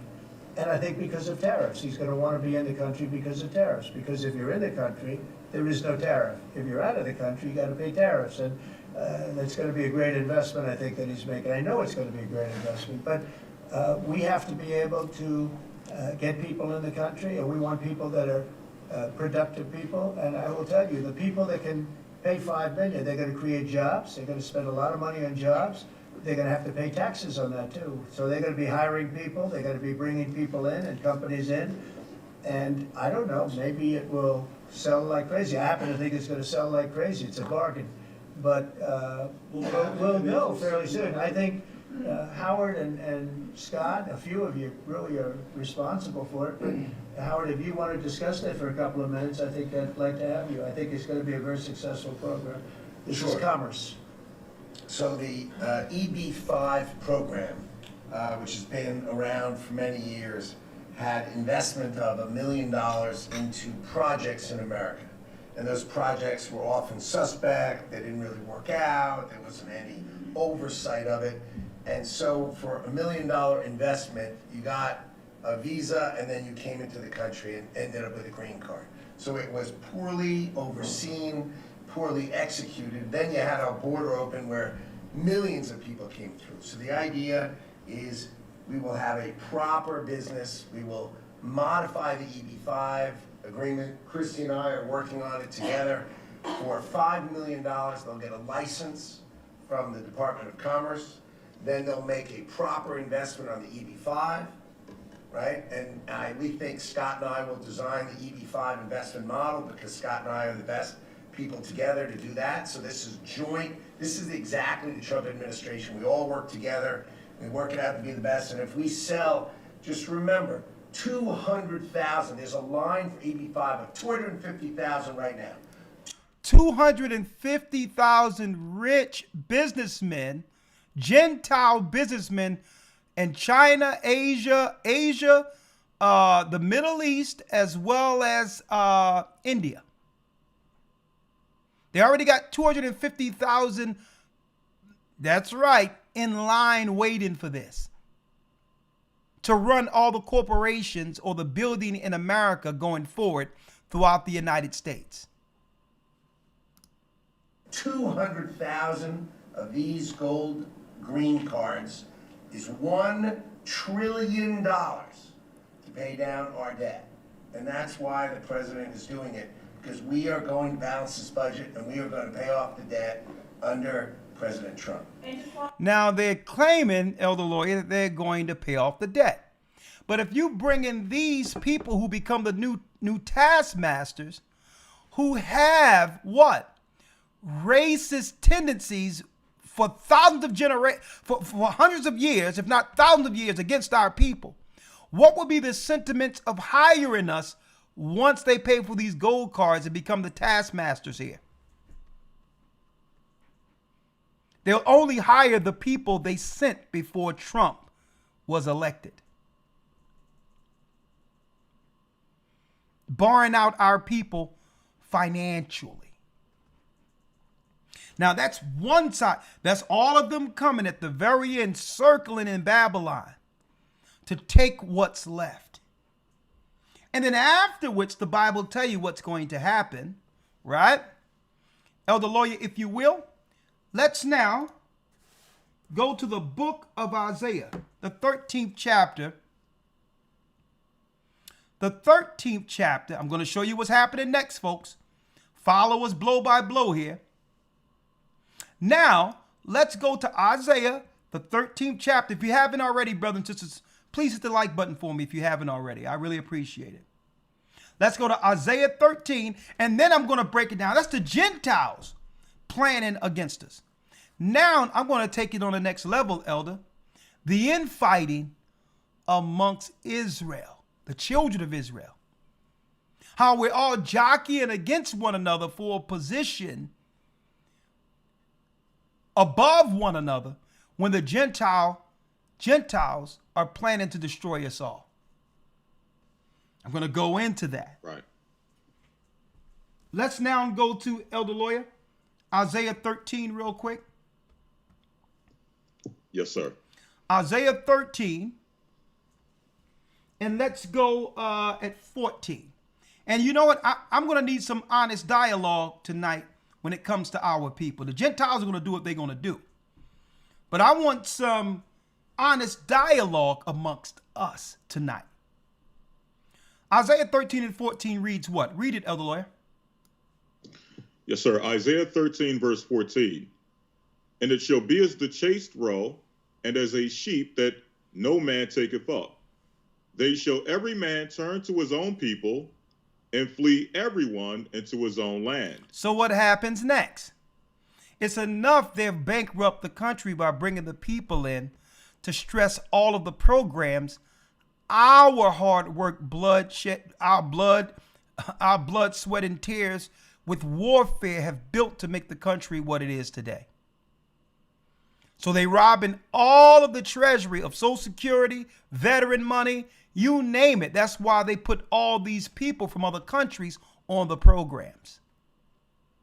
And then the corporations is coming in to bring their own business to take what's left so that they now have no recourse but to switch the to an electronic system after the economy goes belly up.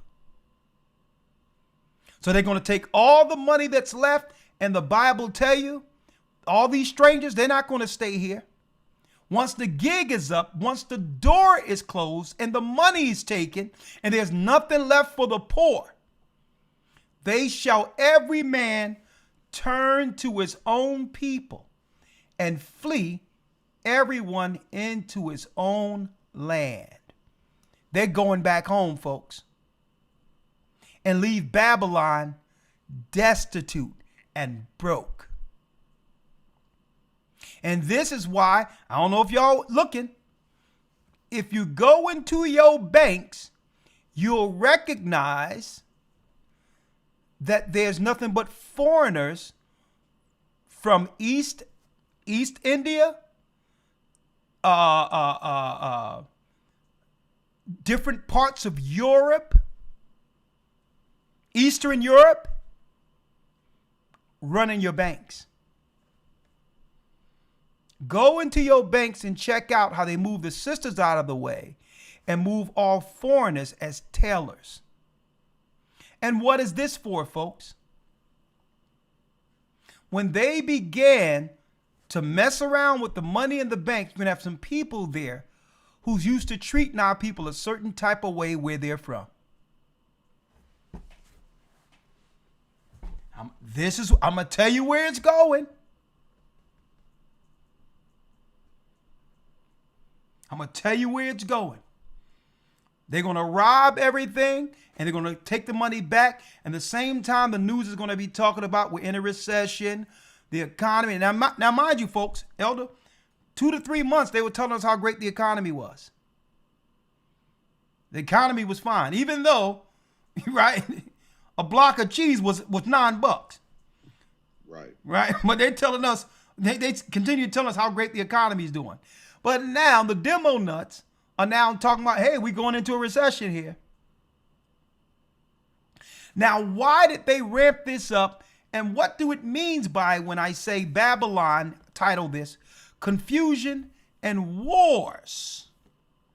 Confusion and Wars against black Jews. Why is it titled that? I'm going to show you in a moment what they knew. And because of what they knew, they had to prep and get all of those nations together like it was at the Tower of Babel to come against Judah at the very end. If you don't know, if you want to find out how all this culminate into a crescendo, hold tight and I'm coming back with the proof. I got a new book.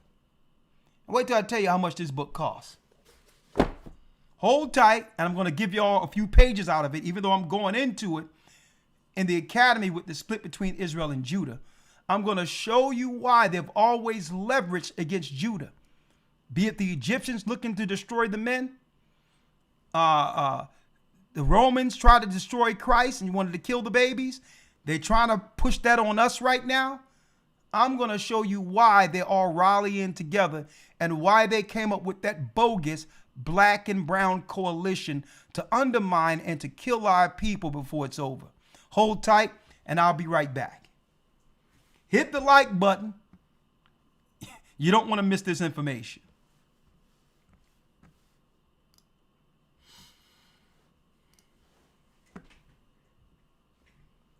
The Bible. Is it hard to understand? When it comes to reading the Bible, the first thing that comes to mind is the fact that this is the Word of God. The seals have been broken, and the truth is here. And when we go throughout the scriptures, when we go throughout extra biblical records, we find that the language that God employed, that He used to create the heavens and the earth, was the Hebrew language. Christ said, I came for the lost sheep of the house of Israel. But yet no one, no religious leader, no religious church out there anywhere can now identify the 12 tribes of Israel. Can we? God is quite simple, but it seems as if man makes understanding him hard. What are those mysteries? The truth of your book. truly will make you free. The Hebrew and Bible Academy, you're invited.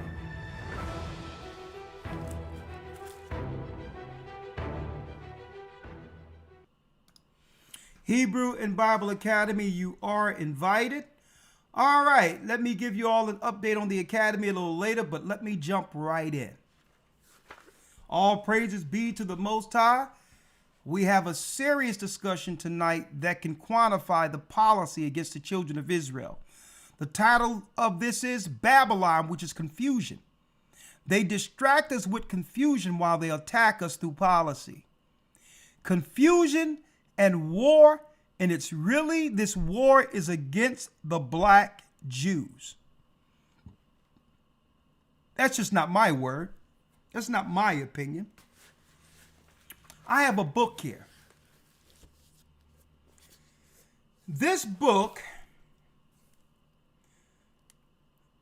the Babson College Library, that was founded in 1919. Y'all can see that. Founded in 1919. Now, there's much detail I have with this book and another book that I have that's from the 1600s that I'm going to show in this academy. But this is from the New York, it was pressed in New York, Random House, The Negroes and the Jews. The Negroes and the Jews. Now, man, I had to pay Elder Lawya after taxes. To get the original print, I had to spend almost $1,000 for this book. And I've been waiting for it. Some places, Elder Lawya, some places, $3,400 for the book. If you want the original book. So this is going into the details of when they began to plan against us after we came from the South, the flight from the South into the inner cities. You notice we moved into all the areas that were once populated by Jewish people. Well, right. Something was going on after World War I and World War II. What was going on was a serious awakening was going on amongst our people. We started to figure out in number that there could be something to us being black Jews. Right? And it was at the same time, right after World War II, they were seeking through the media to give sentiments towards another oppressed group that was oppressed from the outside of the United States. Through Germany in World War II and what happened, what the history they claim happened with the Jewish people. Now, granted, that was over there. We were getting oppressed by them over here. So the media had to create sentiments where, at least through the media, it would seem that the oppression would be even. Where now, if our people started stating about whites, be it Jews or not, that had a hand in our slavery, they could always point back to what happened over there, an oppression with white people we had nothing to do with, to leverage off us politically and stifle our stance when it comes to receiving what we should receive for the oppression that was done here in America. Right? Elder Lawya, I'm only going to pull out a little bit of this book, and I'm going to show people why they are shaping policy by bringing in strangers to rip us apart financially now. Right? Let me go here. Right? I need y'all to look at this. I'm on page 212 of the book. The Negroes and Jews. Look what it states here, what we were going through, folks. It shows you the relationship between the black Jews and the European Jews. Negroes claim to be Jewish is legitimate. Hold up. Let me reemphasize that. Hold up now. It's in the book. Let me blow it up here. Hold on. Let me blow it up. Negroes claim to be Jews or Jewish is legitimate. Listen to this. The land of Israel is located in Western Asia and borders on North Africa. All of the native, now, Lenora Burson is the author. Lenora Burson. The land of Israel is located in Western Asia and borders on North Africa. All of the native inhabitants of that region were non-white. When Spain expelled its Jews in 1492, many of them went to Africa. It seems probable that some of them were brought later to America as slaves. The spirituals never sing of African rivers. Don't you all know, folks, I quoted this almost last week when I broke down Psalms 137. Don't you think it's ironic that when we came over as slaves, we wasn't singing about the Nile River or anything in Africa?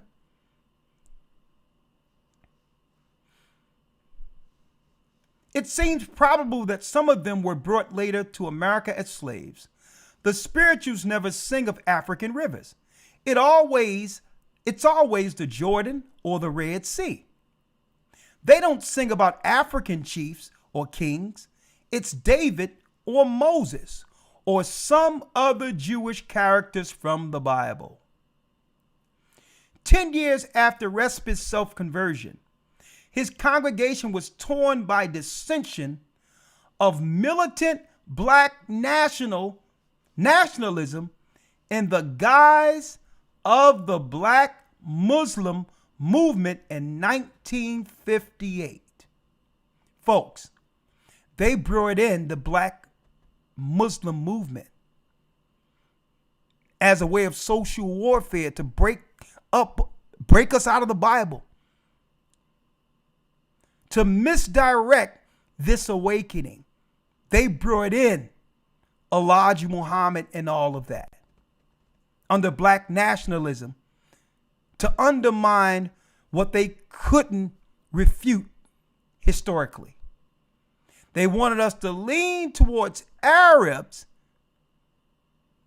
because they knew if they didn't have the Nation of Islam and all of that, that I'm telling you right now, all the people in the church would have cleaved to this understanding. So they brought in the Nation of Islam to run interference, knowing that they were bringing the Arabs behind the Nation of Islam to undermine us under the black and brown coalition, to keep us in control and to take all of the money out of our communities to control us as taskmasters. They was using the Nation of Islam as a gateway or doorway to have the Arabs who've enslaved us in the past to do it again within the black community. Your black and brown coalition. And once we were able to let the Arabs in, then everyone else would just filter in. East Indians and everyone else. To stifle the understanding our people were coming to. Even in the 40s and 50s, we knew we were Israelites. And it was in their records. I have the book. I got the book in front of you. Listen to this. In 1958, long before black nationalism surfaced into white world visibility, it had exploded into the consciousness of the black ghetto dweller. Referring to this split, Respit says some of the dissenters were racist. They said I wasn't moving fast enough on the race question. So they tried to stifle what? They try to stifle the scholarship of just dealing with the facts. Right? They wanted to stifle it. Why? I'm going to tell you why. They didn't want people to teach of Israel unless they were going to do it with some level of hate, where now the Jewish people can show themselves as victims. See? The white man can become a victim now, and now they can have recourse. So they didn't accept the scholarship way because it wasn't what? It wasn't provocative enough. But imagine the power of Martin Luther King's movement if he was nonviolent, didn't hate anyone, but yet taught the information you're seeing in this book right now. So they was agitating people. They were trying to force black people into being racist so that now they could be demonized, marginalized, and talked down by the what? By the media as racist. See? Like they did the Nation of Islam. So this knowledge was always there. But they got in the way by pushing and promoting black nationalism. Folks, hence the reason, this is the reason, folks. This is the reason they had Farrakhan on the Phil Donahue show. Not that it wasn't about agreeing or disagreeing. They wanted that brand of teaching, even though it was truth, to be the representation of the movement so it could be demonized through racism. They rather give that a presence. That's why they had, when I was there, Israeli Church of UPK with Sharia Allah and others on the Montel Williams show. See? Because that's the brand they wanted publicized. Because if you come with scholarship, they feared the Christians, the black Christians, would cleave to the information if there wasn't anything racist attached to it. So they put them out there to dissuade Christians, to keep Christians saying, well, listen, I'd rather be here than deal with these crazies. Right? There's more. That's why scholarship should be used with feelings aside. The teachings of Christ should be used. Right? Now check this out.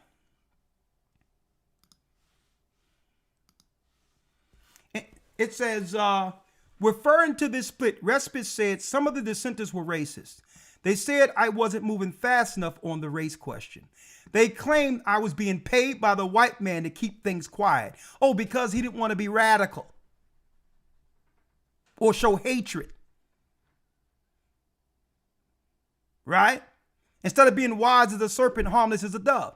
If you go in the right spirit with scholarship, they would never put you before the public unless they can make a mockery out of you or disprove your scholarship. See? You let CNN or somebody else let us on one of their broadcasts. And now, guess what? Not only Israelites will be looking to get baptized. Okay? Right? Now listen, losing black nationalist members was not, however, the only problem to plague Rabbi Respis. He was also forced to contend with a rising tide of anti-Jewish sentiment. These feelings were fed by the fact that in North Philadelphia, this is where we were raised, many of the white landlords, shopkeepers, pawnbrokers, constables were Jews, as were many in white teachers, doctors, and social workers. Most Negroes resented the Jews, whom they believe alternately repressed them and offered them charity. Assuming that Respis had been attracted to Judaism because of the power structure from the vantage point seemed Jewish, Negroes were angered by what they considered to be his betrayal. The neighbors at 17th and Girard It's crazy, Elder, because our church on Stiles Street, where we first began, was only 2 blocks away from here. It was not 1 block away from here. Right. 17th and Girard in North Philadelphia, we had our first temple where unfriendly respite called. They used to shout out at our children and call us N-word Jews. So even back then, they were being recognized as Jews amongst Jewish people. Now, there's more. I just wanted to pour this out. There's way more in the book that I'm going to deal with in the academy. But why am I bringing this book out? Why do you think this book almost cost $3,000 to purchase? I also happened to find it under $1,000.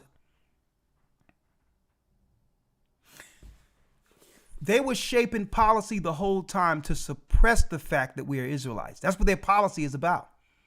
Their policy, once we figure it out, they want to bring in other taskmasters to keep us oppressed like we were in Egypt. Because the whole pyramid scheme is built off what? The floor of the pyramid. The floor of the pyramid was always the children of Israel. So now Judah rises up. And we began to speak against injustice. Right? And that brings me here. Elder. A brother, I did something last week where I said they'll leverage religion, COINTELPRO against Judah because they understand the power of Judah. Why? We're different. And the Most High made us different. I'm going to show you how we're different. We embraced everyone like family. I don't know whether or not it's our upbringing up in church down south. It's just that's how we are. We were always this way. We always felt rejected, so any opportunity that would arise to help our fellow people, we would just do this because we were raised just to be hospitable and accept anyone. But then I started to realize, and this is why the Lord said certain things in the Bible, all of us aren't that way or weren't that way amongst the 12 tribes of Israel. Why am I saying this? In immigration, it tells us a lot. I said last week that a lot of these people they're letting over, even if it be from our brothers who are from the 12 tribes, Esau will only use them if they can leverage our people or the people from the outside who's from Jacob, if they can leverage them against Judah. And I put that out there, and thank you, David Martinez. It was a brother here. And maybe God, you want to come in and talk about this if he's out there. He left a message on YouTube that I have to read.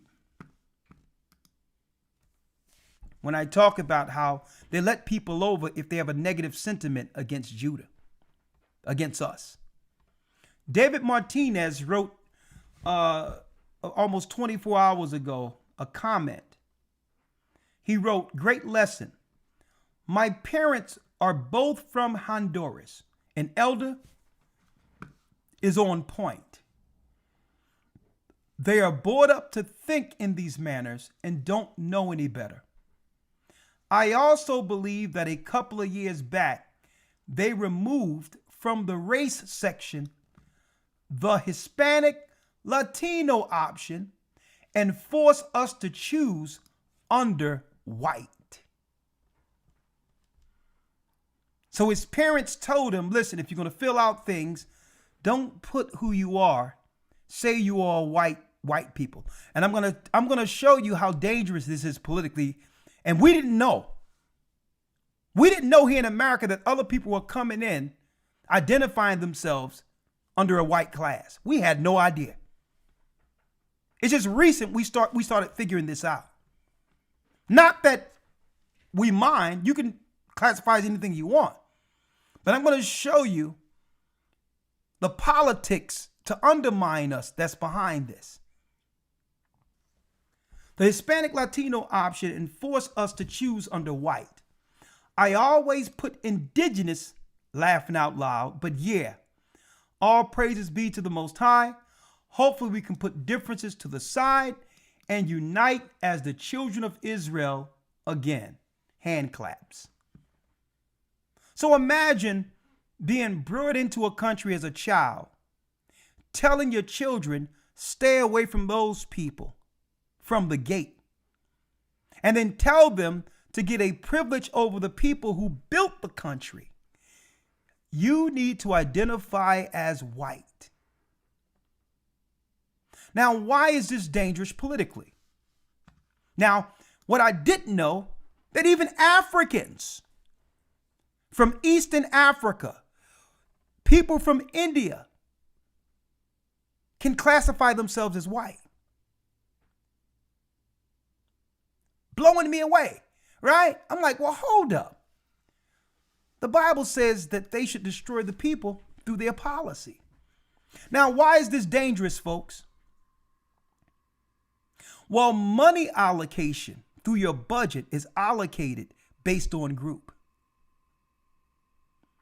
And if there's a fictitious number out there concerning white people as the majority when they really aren't, the majority of the budget will go to them, even though there's more of us, and we'll continue at the bottom suffering based off of the paperwork. They'll only allocate based on the groups they're allocating to. See? And if they can keep us at 13 to 15%, even though there's much more, as the prices rise on everything, when the budgets come, all the money is allocated to the majority class. And what's deep about it is, even though you have identified as white, you don't get that money. They still classify you as a minority and put you in the class with the black and brown coalition, stealing from you too, just using you as leverage so that we don't get anything. They'll do that to spite Judah.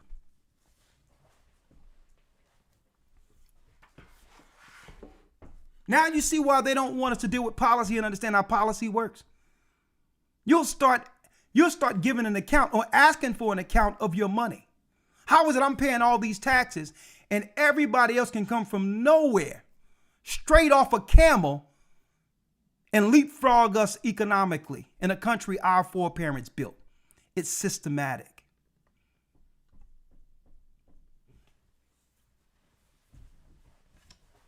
They don't want you to think politically. They just want you to do what? They want the only thing they need you to think about is whether or not the other guy is racist.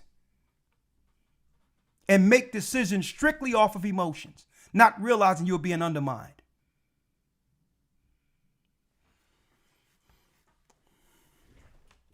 That's just one level, Elder.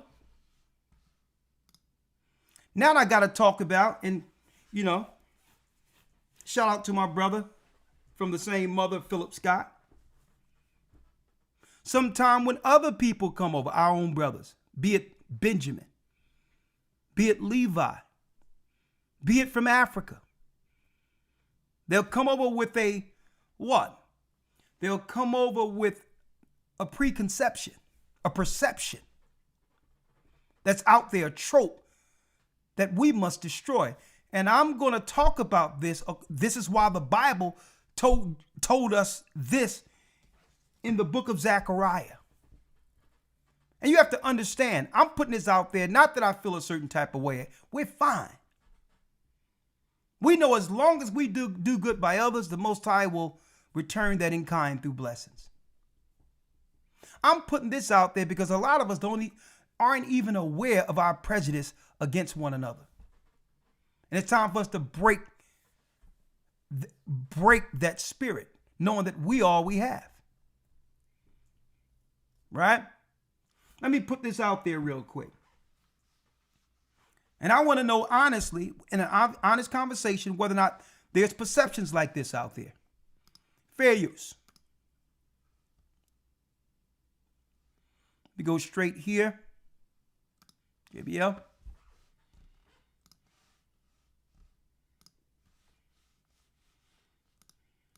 I've been in this car for 50 minutes. When have you respected me as a passenger? When? I got in here, I asked you, can you turn your music down? You turned it up even more. So the sister, she's upset, right?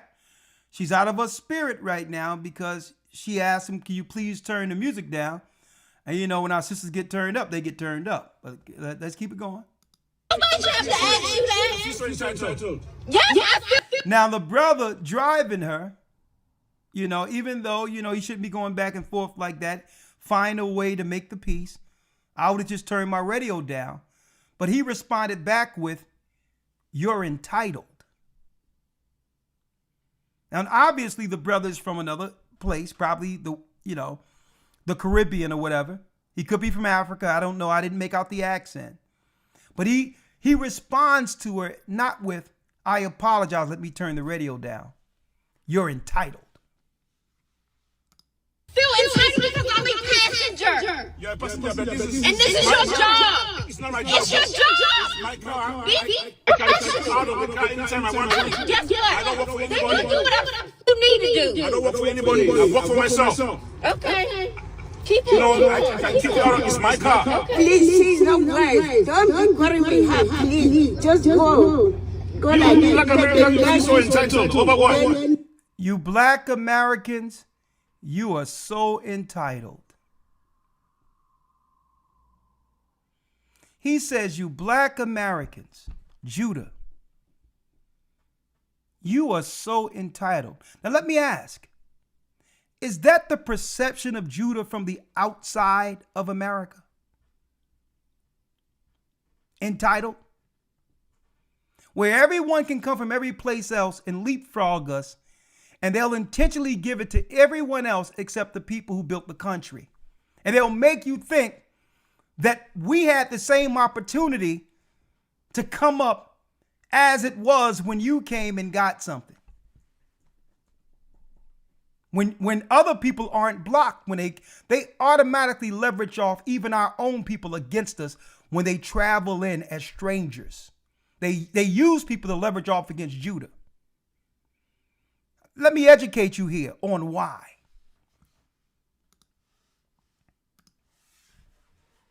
You think our people are poor and suffering because we want to be? So you'll come over and get an opportunity with these grants and all these others and work hard. No one is, casting aspersion on there. You should be able to adjust, wait for a just measure if you work. But you think our people want to be poor and not have anything? And right. That's what they think. They think that, okay, if I can come over here and get it, why can't you? Because you can go to the same bank and they'll see you from somewhere else.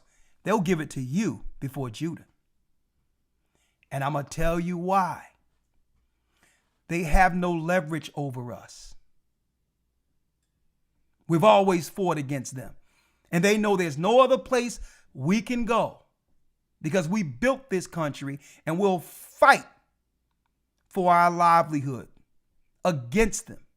And they can't leverage a green card and they can't leverage citizenship over us. So they would rather give it to someone else because they have leverage and they're leveraging one off against the other. And we're too tribal minded and selfish minded to understand that. We'll look at it and say, man, I came here and was able to do this like that. And these black people just sitting around and all the opportunities there. You think it's like that? Mm. And it's not to say, let me tell you. I didn't want to tell you about a Lawya's mama. You never seen a time your mother wasn't working, Lawya. Yes, sir. She's still working, so she's probably working right now as we speak. Hard work. Yes, sir. But no one highlights the hard workers, because you know what? We don't wear that on our sleeves. We just do what we need to do without leveraging and putting it before everybody and saying, look at me. And we're willing to share it once we get it. There's a poor area or poor amongst any people. Right. I would never go. Exactly. I love my people. I would never go to Jamaica and see the poor part of, and I know there's rich people in Jamaica, but I wouldn't look at my brothers in Benjamin and say, look at you. You're lazy. You feel entitled. You should be doing something. No. I would never do that. I would try to pick them up. And I wouldn't disrespect them on the soil they fought. They fought and bled for their children on. And laid out what? A space for me to visit my brother. In full respect. I have to respect the ground they laid for me to walk on. The ground they've paved for me to come and visit.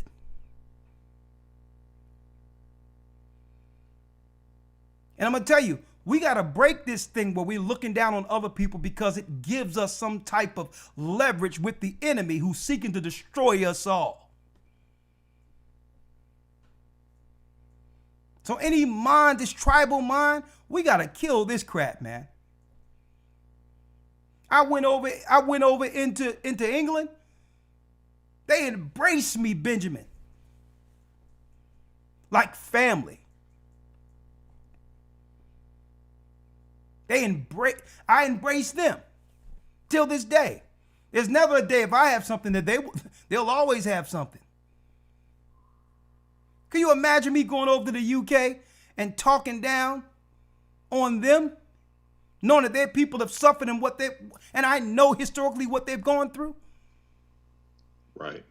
So for this guy to come where we are and call us entitled, you don't, and this, I'm going to tell you, this is why God said he must do this in the Bible. Let's go to Zechariah 12. Elder Lawya, I thought I was going to be here for 2 hours. I'll tell you this. Anyway. Yes, sir. Never happens like that. Spirit flows. So we gotta float the spirit. Yeah. I said, you know what? I'm going to do something quick, go and have the rest of my dinner, but it's the spirit of the Almighty, because it's time for us to break this spirit, because the enemy don't operate like that. God. The enemy, no matter where they're from, when they come together, they work together. It doesn't matter. If Ukrainian come over here, he linked directly with the so-called white man as if they were always lockstep. Mm-hmm. When a Russian come over here, even though it's supposed to be a division against Russia and America, and they'll be right there together as white people, operating together against us. An Asian man can come over here. He's not even from the same place in China. He could be from the city part, and another person can be from the village. And they'll come over here, and they'll be one. Mm-hmm. We come. Check this out. Go ahead. Yeah, check this out. One quick point on that. Not only can they be from different places, they can be enemies in the place they come from. But they'll come here and be friends for the sake of prospering above us. Yeah. So anytime they come over here and get leverage, what people don't understand, Lawya, is where those finances come from that allow them to get leverage against us. Okay? If you're capitalizing off of the people who laid the groundwork and went to every war and fought for you to come beside us to unite against the enemy who've been destroying us, only for you to side with the enemy and call us lazy and entitled, it's disrespectful and it's dishonorable. And it's deep that Judah don't have a spirit like that. It's not innocent, which is hospitable. There's no way I can think to go into somebody's where they live and talk down on the people, knowing what our people have suffered everywhere. Right. And I'm not saying our people are all that, or the sister probably was disrespectful in a certain manner, but I'm listening to the responses. Because let me tell you, sometimes we go off because we can feel when someone is just dealing with a certain level of hatred, which is unnecessary. Where's the love? I mean, and I'll be checking out Judah. Judah will go to Ghana seeking love. Judah will go to Jamaica to see if I can get my groove back. Judah go here, Judah go there, just to be loved, just to be embraced, only to be looked upon as some wicked stepchild. And the Most High is going to break all that. This is what the Bible says this in the book of Zechariah. It's a shame that parents will come with their children and automatically poison their children against us before we had an opportunity just to show who we are. Man, I grew up 15th and Diamond. I used to go down Lehigh Avenue where it was nothing but the bodegas, where Simeon was, Puerto Ricans was. And let me tell you, we would dance, sing, we would operate together.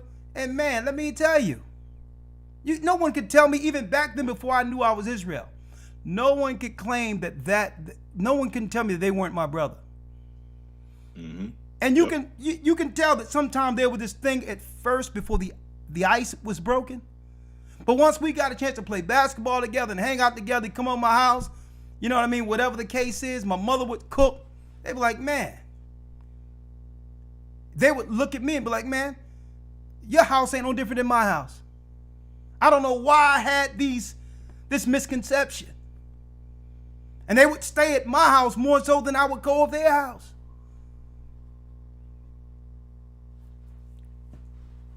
Parents be poisoning their children, man. I'll tell you what, get some privilege. Make sure you put white on your application, not realizing you're undermining not only your brother, but you're disrespecting and dishonoring your people, your family. For what? For some shekels? For a few dollars? That's why the Bible said this. And the Most High knew it would be this way because what? Through all of that, Judah got to fight through all adversity and still love, because we must stand as a lion to do what? To actually sound the trumpet, to bring the 12 tribes together, regardless of the differences. If we don't come together, we're all in that corner I mentioned earlier where the enemy have surrounded us and have stolen from us economically and are looking to take us out. So if we don't stop the infighting, it's going to be the end of so many people. The East Indians coming over here, you think they're going to save you? What about the Asians coming over here? Trump is giving out gold cards right now. These gold cards are for the corporations to come and bring in jobs to hire all of their people who they sent in advance under Biden. And another thing I don't like when it's a situation where we're so impatient and disgruntled with one another that automatically, if it's something that our people are running, or that our people have invested in, we automatically look at it like, you know what? I'm not going to support that because I know I'm not going to get the same service as if I went someplace else. We're going to have to up that too. We're going to have to up our decorum. If we are the children of God, which is me, the Prince of the Almighty, if we're going to do business, we got to be able to compete or be better than they are, to where our people can support it and not look to be discouraged supporting our own people. Now that's what true children of God are. They present what? They present the kingdom with high decorum, high quality, and respect, especially for their own people. Okay? Not know anything for your own people, but just make sure it's right when someone else walks in the door. Let's read it real quick. Zechariah 12:7. Yes, sir. Zechariah 12:7. Okay, let me get it. The Lord. Yes, sir. That's why the Most High said this. Read it. The Lord shall also save the tents of Judah first. He shall save the tents of Judah first. That means the Most High must protect Judah. Why? Because everyone else has become tribal and only care about themselves. And someone is asking, someone sent a message, and why I say I'm going to respond tonight on that. Why does it seem like black people or Judah, who's calling themselves FBA, are pointing out and seem like there's a division between us and the other tribes in America now? And it's becoming a thing. And I said, this is why. It's becoming a thing because we didn't know that we were being viewed negatively by the people we bled for, that we fought for. We didn't know that we had to fend against the enemy, and our own people who we thought would unite with us would come over here to side with the enemy that have always destroyed us. So Judah is now speaking out of self-preservation. The Lord also shall save the tents of Judah first. Read. That the glory of the house of David and the glory of the inhabitants of Jerusalem do not magnify themselves against Judah. Because if he don't save Judah first, all the other tribes, because they're so used to operating together, would come together and destroy Judah. They'll see an opportunity. They'll come where Judah is and say, you know what, that opportunity is mine. I'll step over Judah's head to get it too.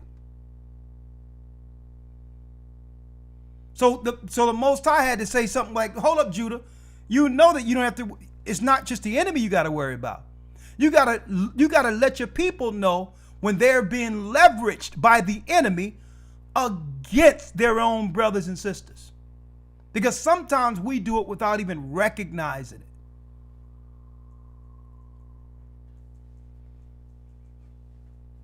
Okay? Some people say, well, listen, I'm just here for an opportunity. Opportunity at the expense and the destruction of your own family? There is no opportunity for Judah unless we all can have an opportunity. And that's why the Most High said that he have to save Judah first, because everyone else have been programmed or taught where they're from to be tribal. Like, no, there's no tribal for us. We're together. We're the 12 tribes of Israel. And we must stand together. And not only that, we must become mindful when we begin to deal with those stereotypes that was ingrained in us through our parents who knew no better. Who made you feel that you need to become what?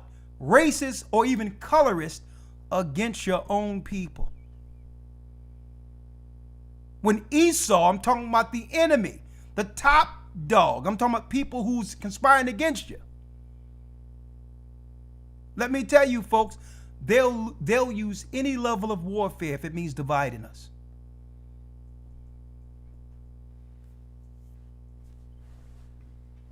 So I wanted to bring that out there.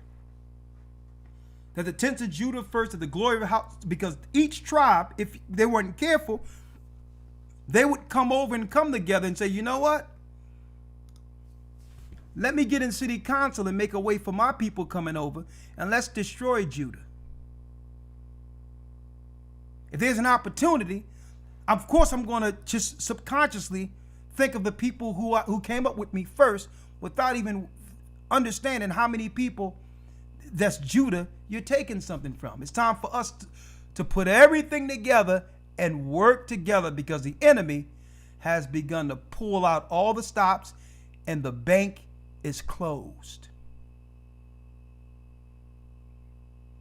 So we're gonna need decorum and respect amongst one another to make it through. And I believe the Most High is forcing us to that position, to where Exactly. if Israel, if y'all cannot survive together, you're gonna die together.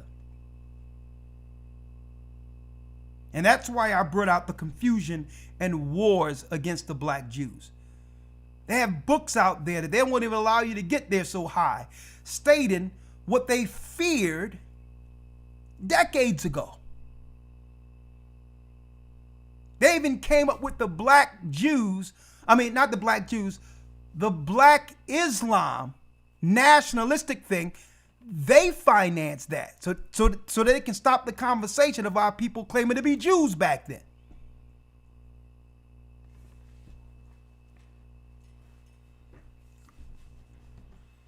You all right? Elder Lawyer, anything before I open up the No, sir. Let's go straight to the cause. All right? And obviously, eventually the Most High said we would overcome this curse. We would overcome the curse in Ezekiel 37, where it says that we wouldn't vex each other. We wouldn't hate each other anymore. And I believe we're coming into that time. But brothers and sisters, I'm going to tell you what it's going to take too. It's going to take us checking one another. If a Levite or a brother or sister that came from Africa or different parts, or come from Haiti, you hear one of our brothers getting out of line against Judah, and Judah the same way against them, you're going to have to check them at the gate. You have to start checking Levi and checking them and saying, hold up. You got a lot of nerve talking down on the people in a country they built with their own blood, only to give you an opportunity through legislation we fought for you to be over here getting an opportunity. It's called respect. And because a lot of people aren't educated to how we've gotten here, they're operating in ignorance. And the enemy have been using that as leverage so that we can be against one another. They'll teach you, oh man, they lazy over there in America, man. The opportunities here, they ain't going. No, we're not lazy. You're not going to just pay us peanuts, and you're not going to hold a green card over us. You're going to give me what I'm working for. That's the difference. You can't threaten me with some type of expulsion. But they'll tell other people that. Man, they just don't want to do it. Man, who's gonna mow our lawns? Who's gonna pick our cherries? Who's gonna pick our fruit? Oh, the same thing those Democrats said before they abolished slavery.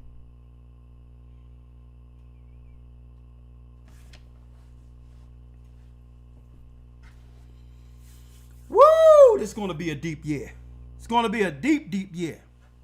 But I thank the Most High for the truth, for perseverance, for patience, and the love, because guess what? I believe with the correction comes the healing and a mutual respect for one another. That's all we can expect at the end of the day. We have this low-level resentment for each other and don't even realize why it's there. And we have to see the Christ and the anointed spirit that's in God's people. And if we can just respect that, I believe that will unite us to go a long way to battle against this enemy that's coming.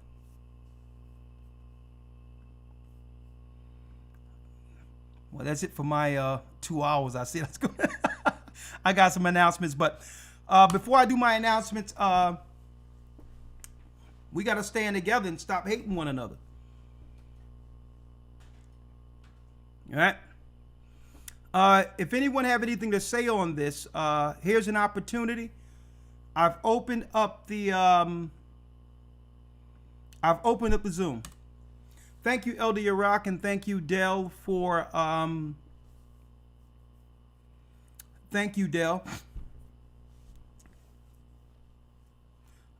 moderating. And another thing, when they were able to infiltrate us by putting notoriety behind the Nation of Islam,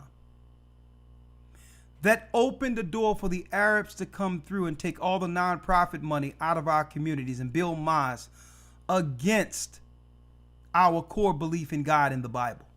Spiritual warfare. And Amalek, the synagogue of Satan, they the ones financed the Arabs to come in under the black and brown coalition. In our communities, there shouldn't be one mosque in our community, folks. Not one. Arabs shouldn't be able to teach us anything with the history they have of killing our people since the inception of Islam. And I'm going to be talking about that in the academy. You go over into the Middle East and try to set you up a black church and see what happens. They'll string you up from a pole. And you will become a piñata. That's what happens over there. Because they understand when you put up something religious, you're staking a religious territory against the God they serve. We're the only people that allow this madness to happen. You go into a Hasidic or a Jewish community and you show me where their mosques at. You know you're infiltrated when the Muslims start bringing their people over and they got a country already. And then they'll come in with a nonprofit and take the money right from up under us. And we sitting there talking about Assalamu alaikum. Don't you know when you've been infiltrated? Wondering where all my money go? Why am I suffering? You allow the Arabs to come over and become a minority, and guess what? They teach their children out of college where to get the grants and the money that's allocated for your area every year. You don't even know about the money that belongs to you because the Arabs are there from another country. Assalamu alaikum, brother. You want to rub? How about some frankincense and myrrh?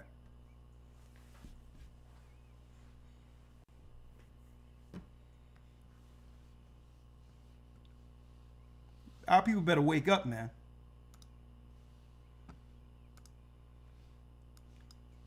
If anybody would like to come in, I'll give you a couple of seconds.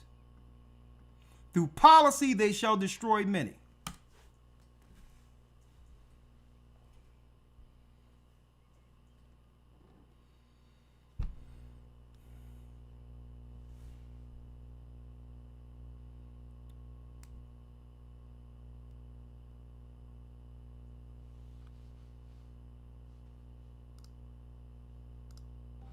All right, we have, when you come in, please make sure the volume is turned off on YouTube. Please make sure the volume is turned off on YouTube and that you click the audio device. Just say that you want this audio device. You want the audio on as you come in, okay? Let's see here. Zoom.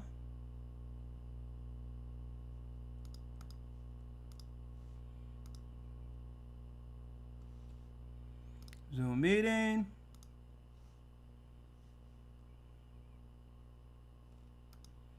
All right, let me bring you in. It says Quadidra. After that, I'm gonna bring in Hayaman. Do me a favor, Quadidra. Unmute your mic. Yes. How are you doing? You can hear me? Yes. Do you want to be on? I'll tell you what. You don't have to be on. I could do it just with your voice. Talk to me. Okay. What say you? What say you on the topic? Me and my husband. Let me turn it down for a sec. Yeah, Hold on one yeah, second. Okay. turn down YouTube, please. Okay. Oh no, hi Elder, how you doing? What happened to your volume? Oh, turned it up. Okay, it's good now. Talk to me now. Stop moving the camera all around. You're all around the place. Talk to me. Sorry. Me and my husband, I was gonna get the phone to my husband. I just wanted to say hi, but my husband gets started off. But okay, so the topic that you were talking about is really upsetting. I'm from the tribe of Judah, and my husband is from the tribe of Levi. Okay. And we discuss all the time the differences that we see in the tribes. And I have to say, my family's from tribe of Judah, that the tribe of Judah is lazy. Like, it's very, they're like the, what do you call them? We're going to stop that right now. because this is what I'm not going to do. I'm not going to allow you to bring your indoctrination and that trope over here when I know what it took for our people to build this country. Right. True. All right. So you can't be on something we built and call me lazy. Well, my apologies. No. Listen, that's how you got to check that at the gate. How can all these big constructs here that my foreparents built for nothing, that afforded you the opportunity to come on our land that we built straight off the slave ships, every plantation, you name it, we built. The chain gangs, with the chain gang that built the railroads, that was all us. And we got paid absolutely nothing. So now, and then it's casting negative aspersions against those work hard that y'all don't even mention. I'll tell you how good we can work. We created the traffic light. Even in Haiti, wouldn't you be crashing into each other without it? True. All right then. So what you got to do is you got to stand on business, sister. Don't allow somebody to, because you can't look at a subset of people. If you focus, like if I went to North Philly and went on a block that I lived on, and that became my reality, not looking at it from a broad view, and I would just deal with the people that are suffering systematic oppression and claim that all of Judah is lazy, that's disingenuous and it's unfair. I'm Judah. True. And you want to know how much work I've done and continue to do? Okay then. So when y'all make statements like Judah's lazy, that's including the ministry that the Most High views to bring all of us to this truth. Thank you. No, hold up now. What we would appreciate is thank you, Judah. Thank you very much. Yes. So again, I can go to Haiti right now and show you, I can go into an area and show you lazy people. Right now. I can go into Africa and show you lazy people. Right now. So, no, guess what? What did the Bible say? Hold up, you believe in the law, right? Yes. All right. Thou shalt not bear false witness against thy neighbor. That's the law. That's in the commandments. Now, I can talk about when our people aren't doing right. But if you trying to put a stereotype strictly on Judah based on your observation without disrespect, and not only that, not even sympathizing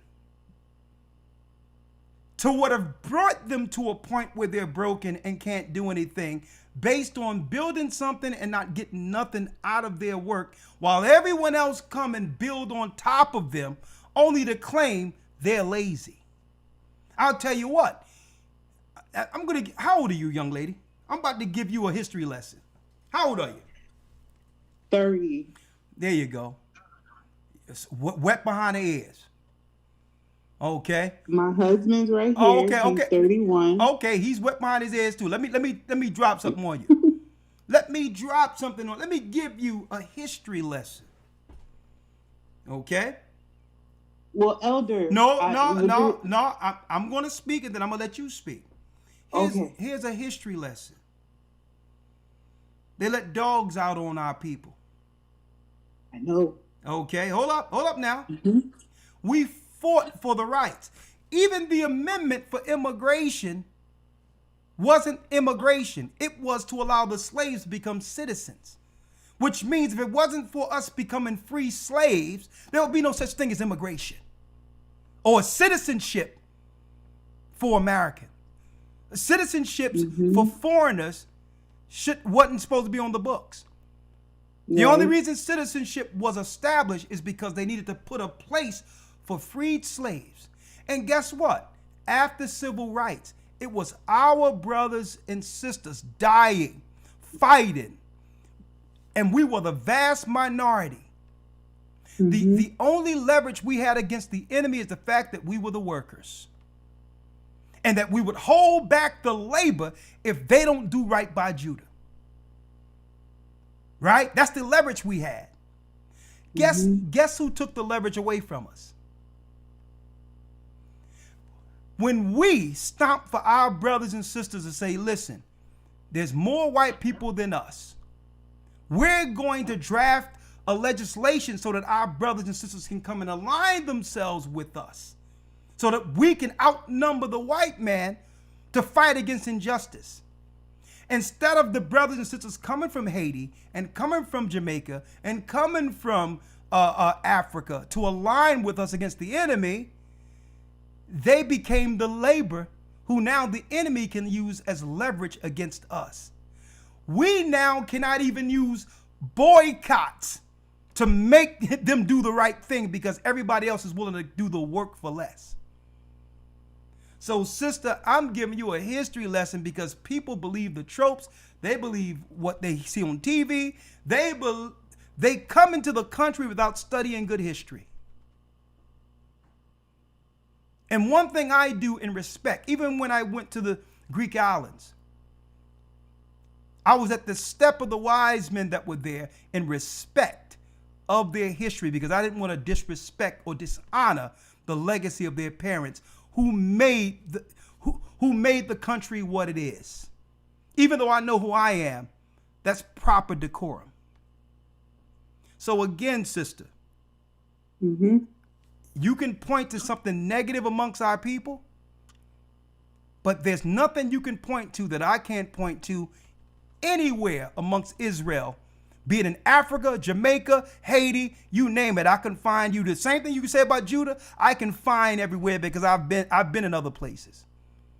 So I don't know how we are allowed to accept when they call us certain things through their stereotype. That's wrong. Now, what say you? Okay. Hey, how you doing, Elder? How you doing, sir? I'm doing good. I don't want you to take what my wife said out of context. This is a very sensitive topic. Oh yeah, but but I'll tell you, the topic must be had. Right. And guess what? I'm gonna put it this way. I'm gonna let you go because I'm not upset with your wife, but I'm putting it out in context because what? When you're speaking to thousands of people, the way I did it is the way I expect other people to correct something without what? Without nuance and or context. It could have been spoken different. You saying Judah lazy? Hey, we ain't going for that. All right, now, if we want to talk about the shortcomings of Judah or any tribe to get back to where we need to be as a family, I'm dealing with that. But guess what? There's a lot of stereotypes out there about Levi. Right? And hold up now. Hold up now. When they was talking, chill. When they talked about they eat the dogs, they eat the cats. I came out that same week and I said, how dare you talk about the people who come from priests. I'm in defense. I'm going, listen, I'm on the front line for you. And again, I'm not going to let a brother and sister can be out there listening to that and start believing that. No, we don't even deal like that, because we understand every time they put something negative about you, we know how they have done us. Right. We know what's behind it. So that's my point. There's stereotypes everywhere, but I understand you're defending your wife, and that's good. That's a good thing. But I did that as a teaching lesson because I know that she's young. I know she don't mean any better. I know she don't mean any better like that, but that's a teaching moment. But go on. Okay.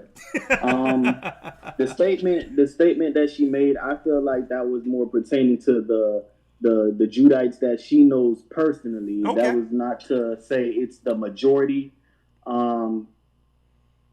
I do believe that a certain type of respect is owed to Americans for, paving the way for foreigners to come over here and do X, Y, and Z. Yeah.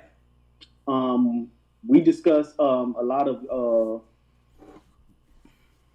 the topics that you broadcast. Yeah. And me personally, I don't feel like it's more of foreigners come over here with the intentions to disrespect Judite. I think it's more so of we come over here with a certain expectations as far as in what we hear back home, in how, like you say on a lot of your podcasts, you guys are the trendsetters for a lot of things, from clothing to inventions to music. That's respect. So we come over here with a certain type of expectations. So when we get over here and we see how the system is set up, as far as in Judah being at the bottom of the totem pole, it's a kind of a shame factor that's attached to it, being that you guys are the ones who built this country up. Yeah. So I think it's more so of a propaganda that's been televised to brainwash Judah. Because before we got on here with you, we were just discussing it, and my wife felt as if Judah knows who they are, as far as in what Judah know who they are as far as in what Esau has told them, but they don't know who they are pertaining to what the Bible tells them they are. So I feel as though once Judah loses the brainwashing that the country or the government has placed upon them, then they can really step into their purpose as far as in leading the other tribes or their other brothers as they should. But I know, me speaking as far as in me being a foreigner, when I came over here, it is certain type of rhetorics that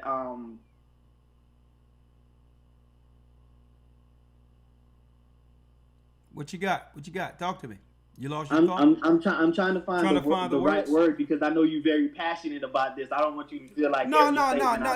Listen, I'm gonna tell you, brother. There's certain stereotypes that do apply. Like, for instance, right? There's someone in the chat who wrote, "Well, I'm a Haitian. I'm Levi. When I grew up, I was bullied by Judah." Right. And I listen. I'm Judah, and I was bullied by Judah. Right. See, but that have nothing to do with tribes. That's about knuckling up. Right. Yeah, that means go get oh no, hold up now. That means go get your push-ups in.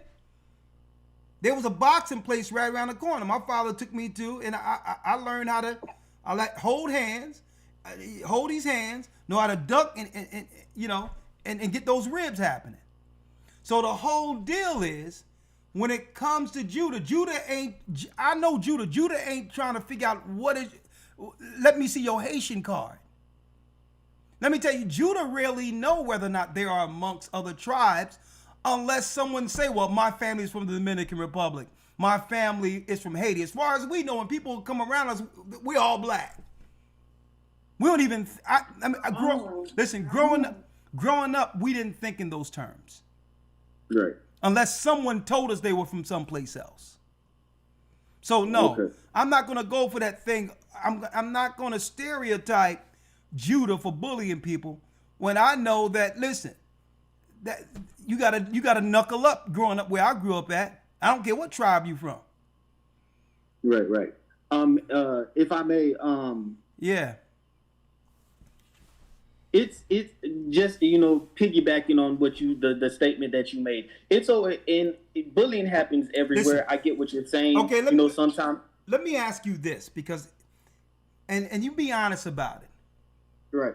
Is there a preconceived or perception that's automatically instilled in people who come in from amongst us? An idea of who Judah is even before you get here. That's negative. Yes, yes, definitely. Okay, then. So now that we understand that, because guess what? I'm not going into Africa thinking that what I seen with Sally Struthers was going on. I'm more nuanced than that, right? Because they wanted us to see the worst. Don't you know that in America, how they were portraying Haiti? And you look at some of the great constructs and the fact that there's rich people that's decked out in Haiti, we would have never known that part of Haiti exists. But what I don't do, I'm not going to come to Haiti and disrespect people based on how Esau have portrayed all of us everywhere. Because there's a negative stereotype that's being portrayed everywhere. But the difference is, I don't believe when people come to America that they shake that. Okay? No, I'm in agreement with you with that. That's why I said it's a certain type of respect owed to America or Americans for paving the way. I'm saying there are loopholes and there's different, there's different factors that play into the equation when it's pertaining to, different environments. Like, just piggybacking onto the last statement you made, you just have to have tough skin more or less is what you were saying. Hey brother, there's things we're gonna go through growing up that has nothing to do with what tribe you come from. Right. We're gonna go through bullying. We're gonna go through the dozens. One thing about Judah, you gotta have a tough skin because you gonna get busted on where I come from. Okay, right. If that haircut ain't right, someone going to straighten you out straight from the gate, walking in the door, and you're gonna have to have tough skin to understand. Okay, this is what we do, right? So, what we can't have is so many people coming in without a sense of humor, without taking everything personal, right? So, what I'm saying is, we just have to we're family, right?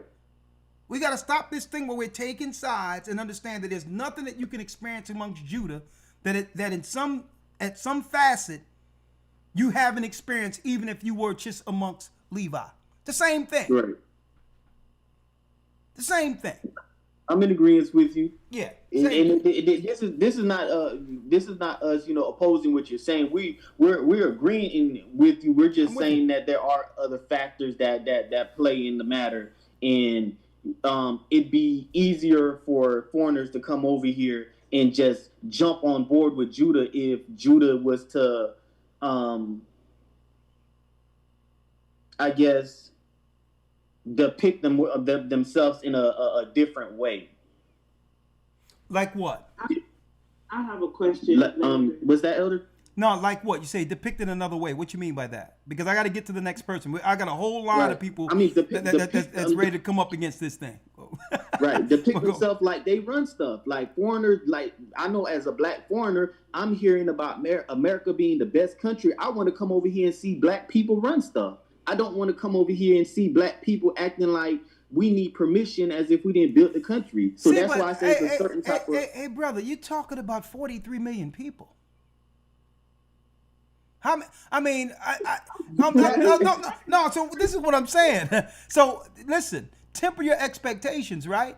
You're talking about 43 million people. I can show you some black people running stuff, right? So the whole thing is what you got to do. You got to get your mind. Let me tell you, because perception can be everything. If that's all you see, that's all you will see, and it'll be because the person running stuff, he'll be right in front of you, or she'll be right in front of you. But they're not, they're not wearing their success on their sleeve. They're just looking at you. Right. You bump elbows with more people that's running stuff than you know. But those people are intentionally invisible. I mean, but is it fair to say in this climate that we're in right now, we don't need anyone that's successful, that's black, to be camouflaged? We want to see you. No. The whole thing is, it's like this, though. You can move in a certain way to help people. So to not get what? So to not get infiltrated or destroyed. Right. There's many people that's helping that know that if they put themselves out in public, that the enemy will come in and stifle things. But let me tell you, the closer we get to this, the more you'll know that there's some heavy shakers, movers and shakers. But still, we can't look down on the poor and blame them for being poor. We got to get out of this. Right. Okay? We can't do this. Right? We are under systematic oppression. And it's like someone, it's put it this way. It's someone drowning and you're upset because they can't swim. Well, no. The strong must bear the infirmities of the weak. Right. Give them a life raft. Teach them. Grow them. It's like you see people, they don't know, their head is not even above oxygen. They don't even know which way to go. And you, with the knowledge of the Almighty, was sent to pull them out of the quicksand. But you're blaming them for being in the quicksand. Mm-hmm. Okay, so what's the solution? What's the solution? Because it seems like we don't have any time to be... Hey, brother, the solution is happening. What, the Most High waking us up? No, listen to the conversation I'm having with you right now. The conversation I'm having with you begins a conversation where we're more understanding with each other instead of what? Judging one another through stereotypes. It starts with conversations like this. Now you know what Judas feeling, the disrespect. Now and when you begin to operate without these perceptions you came with, and that, because believe it or not, when you come with a perception, people can actually sense that. But when that change, the person you talking about that was invisible will talk to you. Mm-hmm. Okay? So that's the whole deal, brother. That's what I'm saying. We need to change our view on one another and get away from the stereotypes. We're one. All right. Thank you, my brother. Elder Lawyer, you just sent me something? I'll leave the yes, chat. sir. Just sent an example. Okay.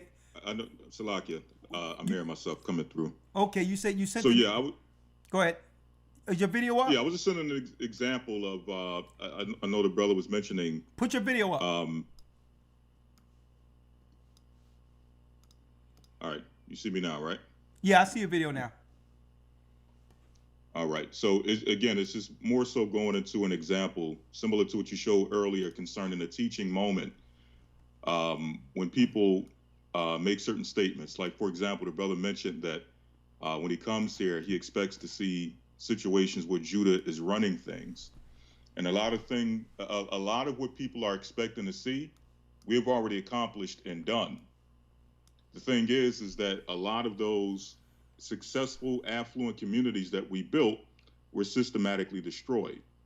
But it's not that we can't do it. It's not that we're too lazy to get it done. We've done it. But again, it's been systematically destroyed. So it's just a list of those affluent communities let me that read we it. actually built. Not just Tulsa, race massacres. The devastated black communities in Rosewood, Atlanta, and other American cities. There is a long history of white terrorism destroying black communities. We built our own communities. We built our own Black Wall Street. And guess what? I got the paperwork to prove that the majority of us who went to these areas knew we were Israelites. And I'm talking about, here it is, 1898, Wilmington, North Carolina was a thriving area with majority black population. We were running things. The Atlanta massacre in 1906. So we have the ingenuity, know-how, and intelligence to build because we built this country. Okay, the white man didn't discover electricity with a kite, a string, and a key, okay? That was us. There was no electricity until we got here. We created the light bulb, not Thomas Edison. So that's what I'm saying. A lot of our people just aren't educated. And they come in with a perception that's given to them by the enemy. You want to see us run things. It's where you're looking. And the perception have closed your eyes to see that the success you're thinking about, running things, you're actually living on it. Benjamin Banneker designed Washington, D.C., every piece of it. So it's just our people our people, let me tell you. I would talk about the turkey wing hut, but we know how that went. That went underwater. You know what I mean? There's no wings and no hut. But all in all, I'll tell you right now, Judah run things, right? But now we must move differently because now they got the Arabs, they have the East Indians, and everything we try to do, they'll try to undermine us or tax us out of existence. So we're moving differently now. Okay? Hey, but respect the history. Hayaman Yasha'Allah.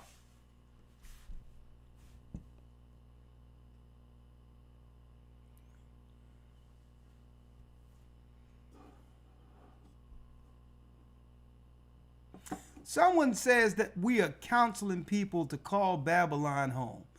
Boy, I tell you, boy. You know what I think this is?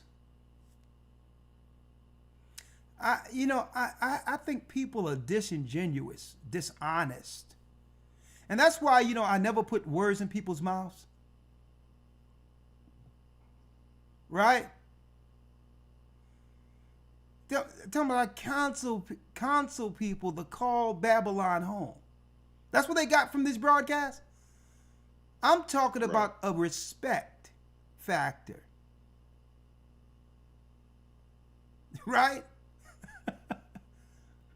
Jamaica isn't home for Benjamites.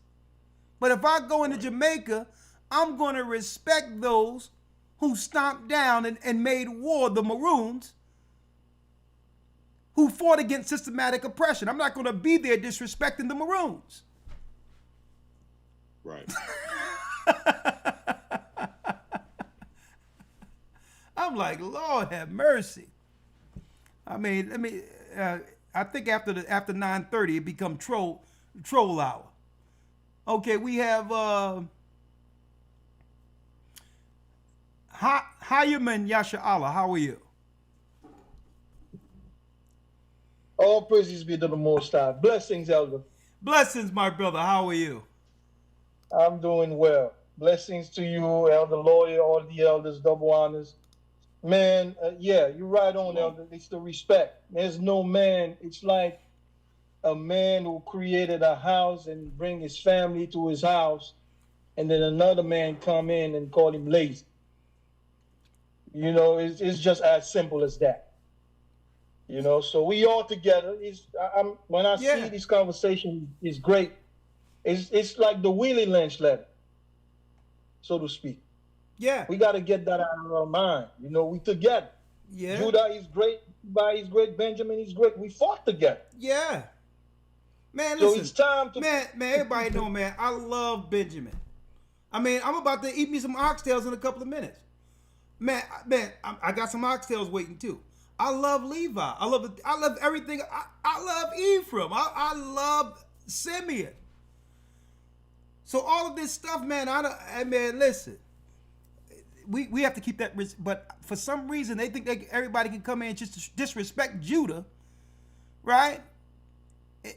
When they see some of our people are down bad, what would Christ do, right? But go on, I'm sorry. Yeah, it's all right, Elder. What they did, what I realized they did with Judah was the greatness Judah had in the 50s, 60s, 70s. They had to distort that in a different light to make Judah look weak. But you know why? That's But you know why, though, brother? It was you right on. But you know why? They didn't want an example that the other tribes would follow as a pattern. Yeah. So it wasn't just Judah. We were an inspiration so to how others can fight where they were for justice. So they did a job on us, man. They did a job with the crack and the heroin and everything, separating the families, because they didn't want that example. We were, let me tell you, we were sounding a trumpet throughout the earth during the 50s, 60s. Sam Cooke, a change is going to come. Muhammad Ali, I'm the greatest. I mean, you name it. Our people were standing up and they were saying, you know what? If they can do it, we can do it too. They, you know, we have to stifle Judah. We have to stifle Judah. You understand? So that's the whole deal. But go on. I'm listening to you, brother. And it's mutual respect. Because because we need each other, man. And that's the whole point I'm making. When I seen that brother in the car telling that sister, right, you're entitled, you're lazy. And I know he probably mad because, you know, she was beside herself. She was screaming and all that. But all in all, come on, man. When he said that particular perception, that statement came from somewhere. Right? It came from somewhere. And it's like, come on, man. The sisters just want you to turn the radio down, and now you're gonna tell her that's what's wrong with all of y'all. Y'all lazy. It's like, boy. on what someone else on what someone else built. Where something their foreparents built, calling them lazy. How did that look? Come on, man. Thank you, my brother. That's true. It's disingenuous. And one last thing, Elder, before I go.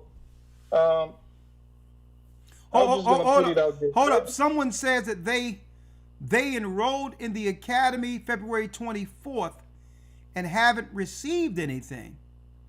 Jamil, do me a favor, Jamil. Send an email to GOCC South. A matter of fact, Elder Lawya, what is the academy email? Yeah, two things. There's an academy email to send your request to, goccacademy@gmail.com. Also, make sure you check your spam folder. Check your spam folder, and if it's there, default as not junk, okay? Go to your spam folder first, and if you see if it's there, spam or junk, and make sure if it's there, you click on it and hit this is not spam or junk, okay? But what is the email if it isn't there, Elder? Yeah, goccacademy@gmail.com. goccacademy@gmail.com. What say you, brother? I'm sorry about that. The end of what you were saying? It's all right, Elder. We got to let this thing go. You know, the time we're about to enter in, we're in the midst of prophecy. A lot of Jews are being dropped by the elders. It's not time for friction. It's time to come together, to do the work, to focus on our sisters, because we all gonna need each other. But you know, I yield. My brother, thank you. Where you from? Jamaica, Benjamin? From Levi, Elder. Levi, there it is. Shamo now. Look at that. Yeah. All right, That's shalom. Bless you, my brother. Okay, we have Officer Aria, my brother. We have Officer Aria. Let me bring him in.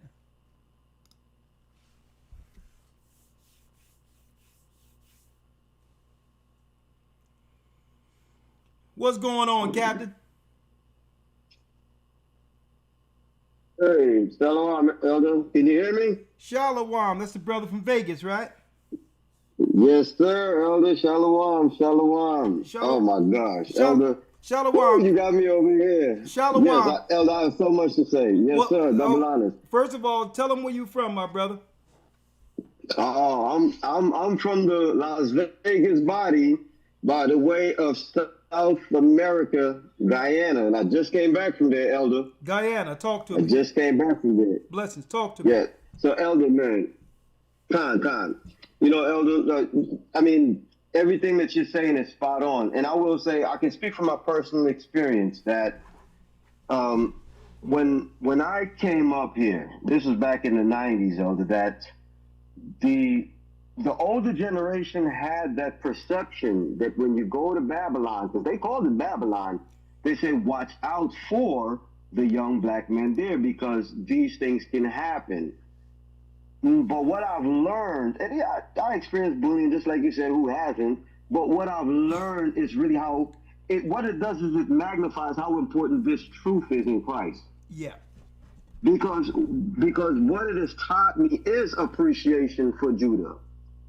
See, I understand now in my age and in this walk just how much I need my brethren, all of them, especially Judah. Because I share something with you, and that was key that you just mentioned. I just came back from Guyana, and this is what I've seen, Elder.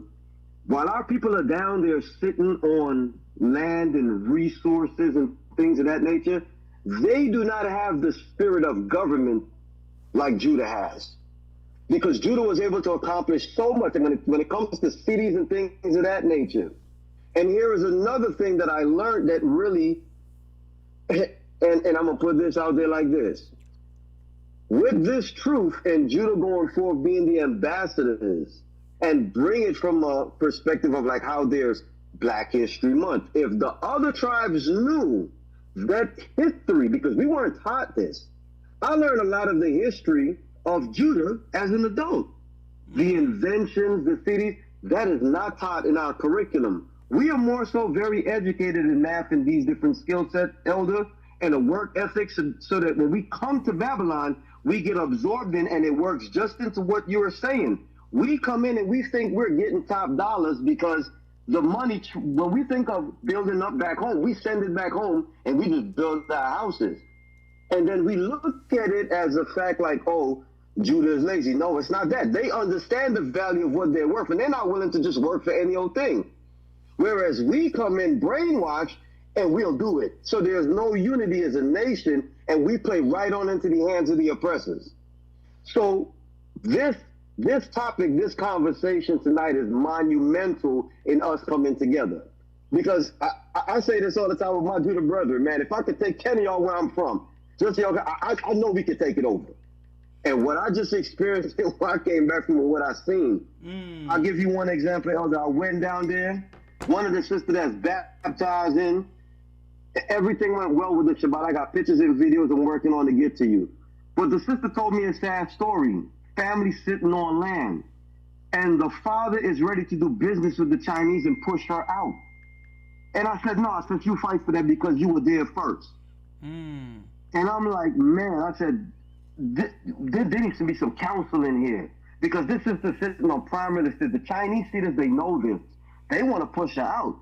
They made arrangements to rent the bottom of a building. They got the top and the bottom for storage. I'm like, that's bad business. So I'm seeing these things and I'm like, my. This conversation tonight, Elder, is monumental. If I could get 20 minutes of your time, Elder, on a personal conversation, there's so much I want to share. But for the sake of time and respect to the conversation and others, I'm going to yield it. But this conversation tonight, spot on. Because we do come in with that mentality, and because we don't know any better and they indoctrinate us with the movies, the shooting, the killing, we think that's what Judah's going to do to us. But I learned in high school, like, no, Judah was close to me. Judah shared his clothes with me when I first came and I had nothing. Yeah. So real quick, when the Most High got involved, and then with this truth, oh, game over. So I see it now. Yeah, and but that's the Genesis. Yeah, Go ahead, Elder. But just like all of Israel, brother, and I thank you for this, but just like all tribes, like you have the sub-belly of every culture, and you have the upstanding. Like, for instance, when I was growing up, if you were from somewhere else, I would tell you straight up, brother, don't go over there, don't deal with this guy, because we would let you know who to stay away from and what the threats were, right? So it's not like there weren't threats, but we'll let you know, right? We'll tell you the guy coming up the street, don't buy his copper that looks like gold, right? Stay away. We'll tell you straight up, stay away from the Muslim hustlers. Okay, the Muslim hustlers are right up there, and you're gonna be, by the time you get off the block, it'll be rabbit ears, no money. So so that's the whole thing. So we're not gonna tell you that it's paradise, but there's a subbelly within any culture. Just like if I was to go to Jamaica, I'm sure my man Gaj and others would be like, Elder, don't go this way, let's go this way. But they try to make it exclusively as like everything is bad when it comes to Judah. I'm like, man, we're some of the loving people. Take you in, feed you, heal you. But guess what? Like you say, the propaganda out there won't allow that particular image to be portrayed. And I'm going to tell you, it's more of that than what they're portraying on media. Right? And that's the point. So, and we can sense when people feel a certain type of way about us. But if we smile instead of dealing with people through our perceptions and treat everybody like family regardless, you'll realize that it was all out there, was all a white lie. But thank you, my brother. I appreciate it. And one last point, if I may, Elder. Yeah. One of the main things I noticed too when I was there is that Manasseh, the Cubans, they're jumping off the island. Cuba is very bad right now. They jump into the mainland. There's a bunch of them in Guyana. Venezuelans, their government is so bad, they're filtering over into Guyana. Guyana is the fastest growing economy in South America right now. But what I realized was that now our brothers and sisters down there, Benjamin Levi, the darker demographic, they're looking at their brothers coming in with a side eye saying, oh, the Spanish is coming over. And I'm like, no, y'all not understanding prophecy. They are joined to the southern kingdom, and the northern kingdom is uniting. And that opened up a door for me to speak to them. And for my tenure in Central America learning the Spanish language, they looked at me when I was speaking Spanish to them like, you speak Spanish? Effortlessly. And I'm like, oh my goodness, this is it. It's happening. So Ephraim, it's coming together, Elder. What I just witnessed, I'm like, that's man. All praise to the Most High. And all praise. That's why, I wanted to have this conversation, because it's about a mutual respect, man, and we're going to need each other. Thank you, my brother. Elder. All right. All praises to water. Blessings. Great call. Blessings. And also, I got to put out there real quick, in case people didn't know. Sometimes we have to do what? Sometimes we have to do some history classes, right? Who this? Lewis Howard Latimer. What did he do? From Queens, New York. Folks, guess what he did? You're looking at the man who created the light bulb. Thomas Edison took the credit for it, but this is the man look. This is the man who created the light bulb, folks. Let me show you here.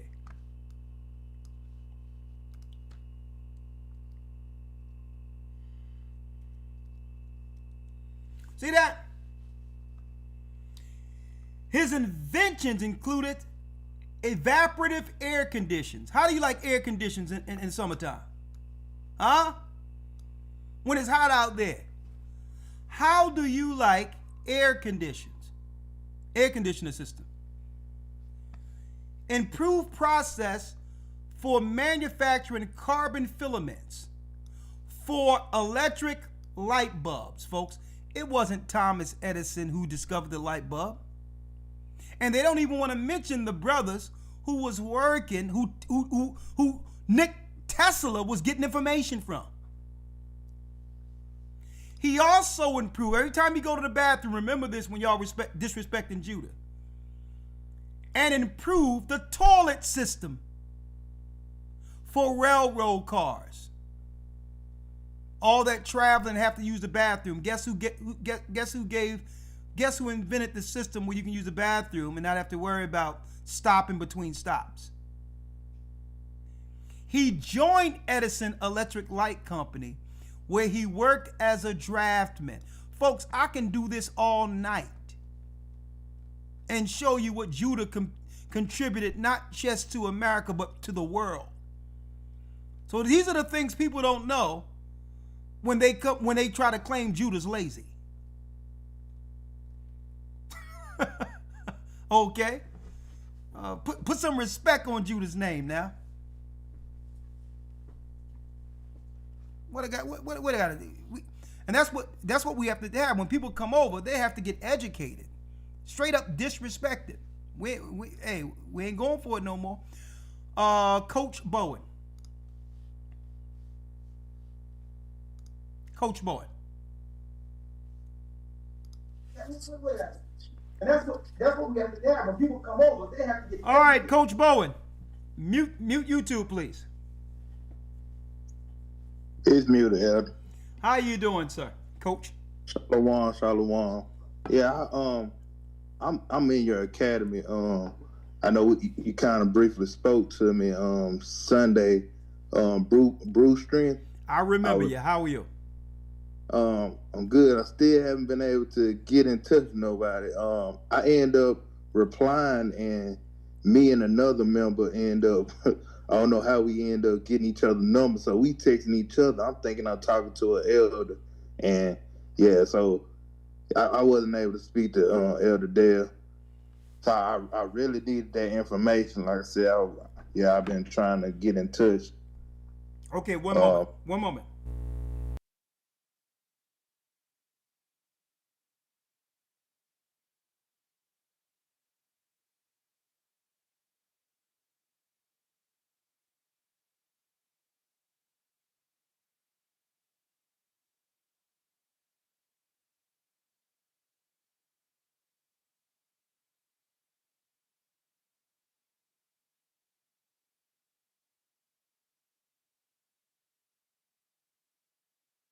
For a second.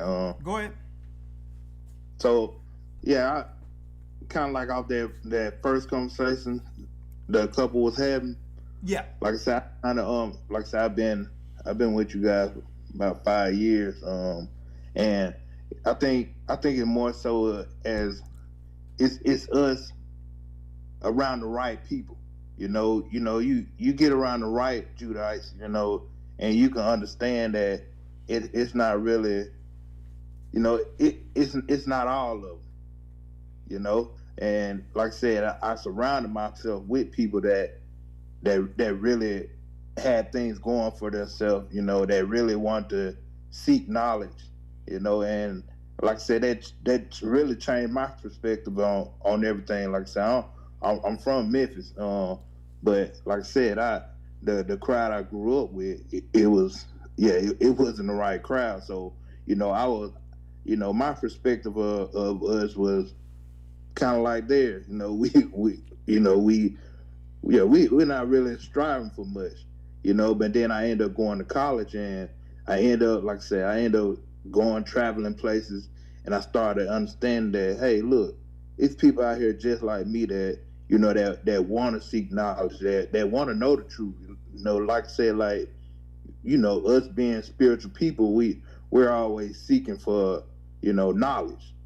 So, I was seeking that, just end up coming into people that, like, it was a younger brother that brought me into the truth. Yeah. And like I said, it was just me searching around. I'm looking up, pretty much stuff like conspiracy theorist type of thing. Okay. And it led me to the truth.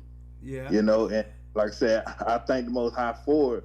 And like I said, even with, the younger guy that brought me into it, I normally don't take advice from younger kids, so when he got to me, it just opened me up, and I'm like, look, we all ain't the same, the truth, it can really show you that, man, wisdom and impress the people. Well, I'm gonna put you on hold. Get the next person. But it comes down to this, my brother.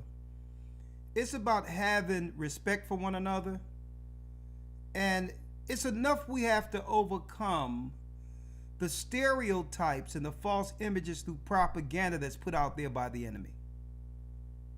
It's a shame when all of our people are being oppressed, fall into and begin to uphold the propaganda. That's insane. And that's what I'm trying to break out of our brothers and sisters. Right? Automatically, because believe it or not, this is how we've been programmed. We've been programmed to believe that everything is wrong with us and that everything is right with white people. True. You're right. Right? and listen, there's an underbelly amongst white people. You seen Jerry Springer. So the whole deal is, listen, man, we got to stop this taking these tropes and now wearing that on our sleeves against our people. It's time is up. The enemy's at the door. It's time to be respectful and kind to one another, you know, and you know, and just respect one another and don't come over here without the knowledge of what you're dealing with and disrespect us who've paved the way for you. That's all we saying. Thank you, my brother. Shalom. Shalom. My brother, you let yourself out. We got the preacher daughter here.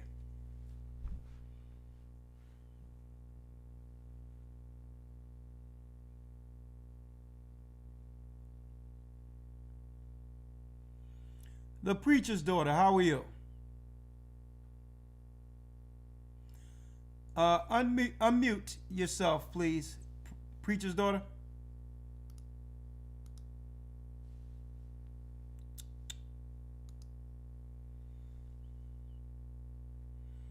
You're going to have to unmute.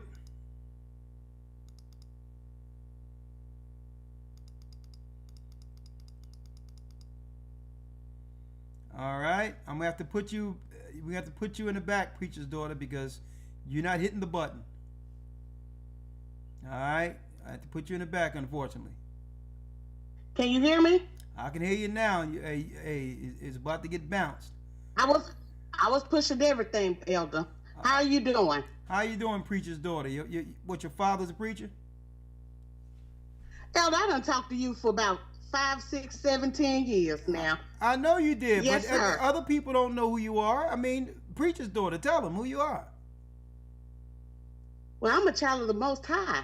I'm a daughter of Zion, but I just happen to be a pastor's daughter. Okay. But how are you doing today? I'm blessed by the best, and his name is Ahaya. Talk to me. Well, the last time I talked to you, Elder, I think this was last summer sometime, and I had mentioned to you that this is what I was experiencing in terms of, I said something along the lines like, our brothers are turning against us. And I said that, and I don't think that you knew the magnitude of what I was saying then. So okay. I go on a lot of podcasts. Okay, so and I have my own. So clarify it. Clarify what you meant by brothers are turning against you. Well, I was talking about our tribe. Because I go 10 toes down for. What do you mean your tribe? Because I'm a child your tribe of the Most High. So you're a Judah? Sir? No, I'm talking about Jacob's seed. All of Jacob's seed. I saw what was going on last summer, especially when it came to the discourse in the music. I was experiencing stuff in my neighborhood, seeing my community change. Okay, and seeing the attitude. It seemed like you need to drill this down to a context I can understand. First, you started talking about the Judite man. What do you mean by the Judite man? I mean, your tribe. No. Your tribe. No, not us. I'm talking about the other tribes. Oh, you talking about? I was speaking about the other tribes. You talking about the 10 tribes who've been coming over here through immigration? Yes. Okay, go on. Yes. So what have you been noticing with them? Okay, so all praises to the Most High. I was able to inherit my grandmother's house. She passed away in 2007. And as a little girl living in my community, it was a black community, all black. You know, we had, you know, they had the fish fries, you had the meat market, the grocery stores. I mean, you saw people that you knew. You felt safe.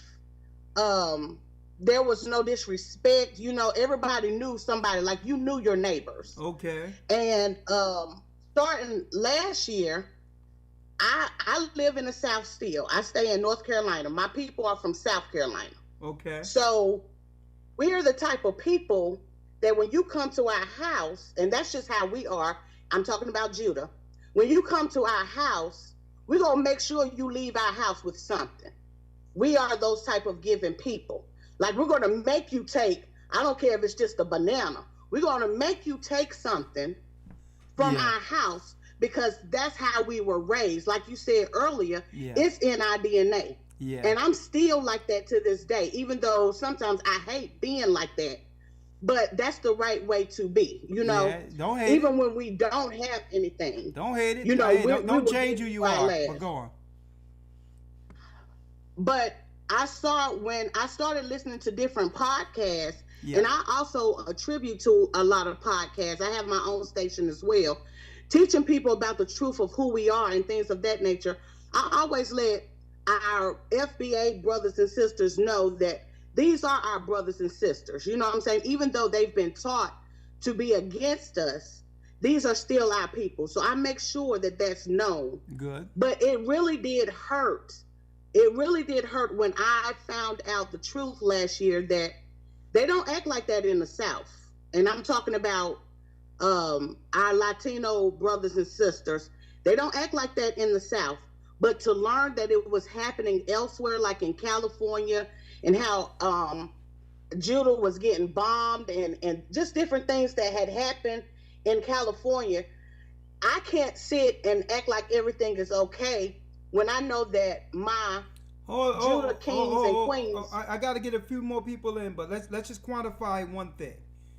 So when Judah was getting bombed, by who in California? So if you go back and look at some, I can send them to you too, some news broadcasts, some news reports of how sisters were getting bombed out of their houses by these gangs, these Latino gangs in California, how the disrespect was there in California for our people, how California now, a lot of us have moved out of California because of the disrespect that goes on there. I have a lot of stuff that I can send you because I do a lot of research.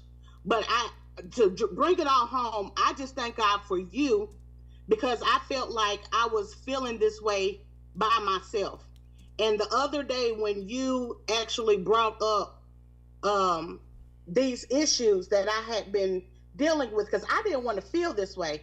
And I was praying like, create in me a clean heart, oh God, renew the right spirit, because it's like when you do a lot for people and somebody give you their behind the kiss, I start to feel some kind of way. I'm gonna tell you the truth. That flesh starts rising up, and I have to pray against that. But when you made mention of that a few weeks ago on your broadcast, I was like, yes, Elder mentioned this. Elder's talking about this, and it really helped me out a lot. So I am thankful to you and Elder Lawya, because I think it was either last week he had mentioned something about it on his broadcast, and it helped me because I look to you all. I have my father, but in terms of my spiritual life, you all I got. You and Elder Lawya are all I have in terms of my spiritual walk.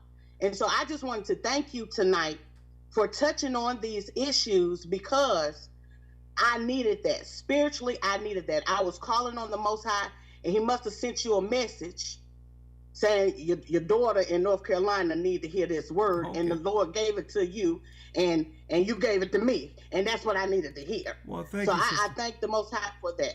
So thank you. And I did put those. I did on my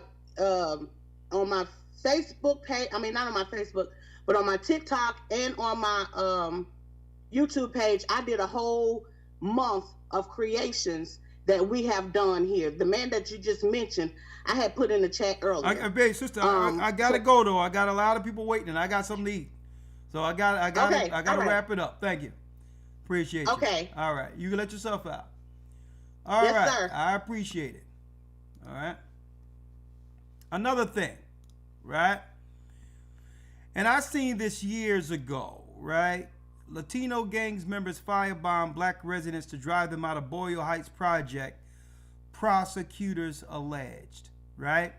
And you have to realize a lot of what these agents do, and I'm not going to just say it's about these gangs. I found out that a lot of these so-called satanic supremacists that works for government would put on black masks and do things and blame it on black gangs. So I'm sure there's some in between to make infighting happen between us, right?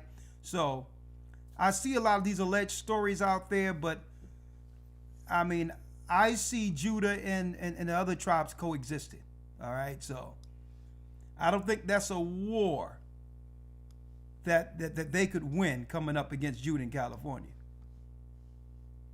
So I know there's isolated situations, but believe me. All right, let's see here. Right.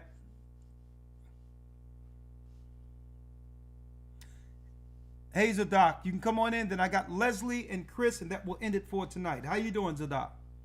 Unmute, please.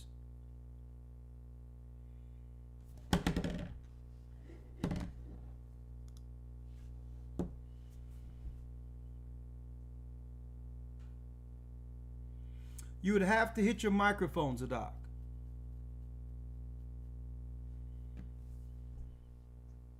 You hear me now? Yes. How you doing, sir? I'm all right. I never had a problem with Judah all my life. I'm Benjamin, and you know, I mean, you get things here and there, but now, what I like that how it's doing is making us come together. What I was bringing out, not that whether or not someone had a problem, more so than whether or not there were stereotypes where people would come over and automatically have a negative view of Judah that's here in America. I know that I've never had that with Jamaicans, Benjamites. I've always respected each other. Is there a perception that's usually had between Jamaicans or wherever you're from is what the point was? My father, when we was growing up, used to say a lot of things as Benjamin in the house, but it never stopped me from hanging with Judah. Your father, hold up till your father said what? He used to say, sometimes boy, I can't stand these American blacks, they're ignorant, and that I was causing trouble. And he used to get mad at me. He used to be like, you're spoiling the family name, you get locked up, you're acting like one of them. And I was be looking at him like, Dad, I know right now I'm being rebellious, but these brothers is that, you know, we down, ain't nothing going on, you know, like you think is going on. Coming up, you know, growing up in the late 80s and 90s, I'm close to your age and stuff like that. A lot of our people learned a lot around that time. You know what I mean? You had a lot of our people that coincided in the rap music, a lot in business and a lot of stuff. And that barrier was broke down years ago. I know, but why do your father would try to feed something negative into you of Judah? Like, what's up with that? What's going on with that? He said that out of things he went through. What did he go through? He would never get to the root of why. Like one time, the guys that used to live upstairs shot up his car, but they was trying to shoot somebody else, and his car got shot up, being in the way. Yeah, the Judite brothers. Yeah, that sounds like a Judah situation right there. But unfortunately, he almost caught some strays. Yeah. Yeah, you know that's Judah. I'm sorry about that. It was just a lot of things, I guess, going on with him personally. But me, I never really had too much falling out with Judah. I mean, you would get arguments and stuff like that, and people would say things. That's all tribes and stuff like that. Like when King Saul wouldn't forgive David, and he would say he was forgiving David, but he kept coming against David and stuff. Benjamin and Judah have always been sometimes at odds, and even in the Old Testament. But today now, with what's going on, that's the last thing we need to do. We need to be more united than separated. And respectful. You're right. You're right. Yeah. I'm gonna tell you, Judah can get under somebody's skin though. You know what I mean? Judah. One thing about Judah, I'm gonna tell you, they'll find that button and push it. So when it comes to sarcasm and all these others, Judah can get under people's skin. But the whole thing is, all jokes aside, there should be a mutual respect. Mm-hmm. It's time that we need to put, like you mentioned, all the differences aside and understand it's enough the enemy is doing things like having people come over, put themselves under a different classification to stop money from coming into our community. A lot of people come into America, become immigrants, and label themselves as white. Mm-hmm. And when I found out that even Africans can label themselves as white, I'm like, well, what benefit would white people allow a black man to do this? Oh, the financial allocations will go to them, and it'll take from the people who suffer. So we have to come together and just unite and respect one another, man. We're in the 11th hour. I'm gonna make it quick because I know you want to go to sleep. But one thing I do love what the Most High did, and nobody didn't anticipate that with that voting thing.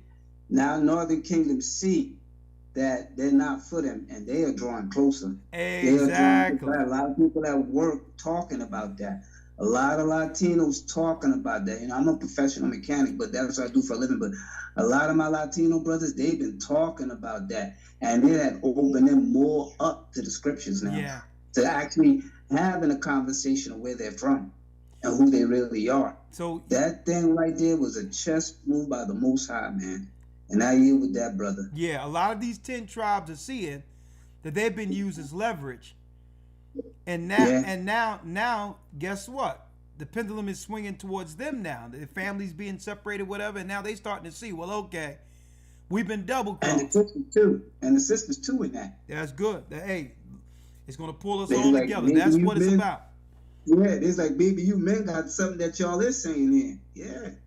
Thank you, my brother. All right, brother, you have a good one. I appreciate it. Blessings. Great point. Well, we're narrowing down, and man, it's 10:28. I'm never going to talk about I'm going to do something in a few hours again. Leslie. How you doing, Leslie? I got Christopher, and that's it. That will conclude our broadcast for tonight. Unfortunately, you cannot call into Blog Talk anymore, even though I got the number there. I got to get a new sign there, a new lower third. Let yourself out, Zadok, please. He was on TV. He was on TV.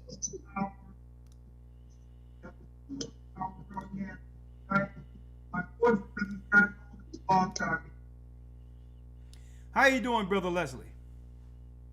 Hey, Elder. Shalom. How are you, sir? Shalom. I know you were chopping at the bit. Had to text me and everything to get up in here. Right? All right, talk to me, sir. How you doing? Hey, Elder man. First off, all praises to the Most High and double honors to you and Elder Lawya.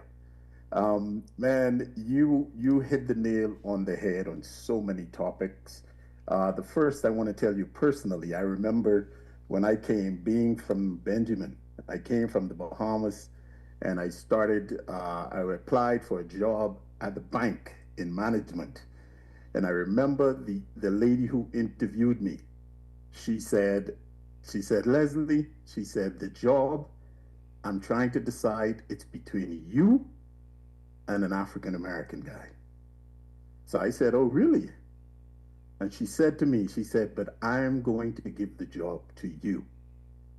I said, why?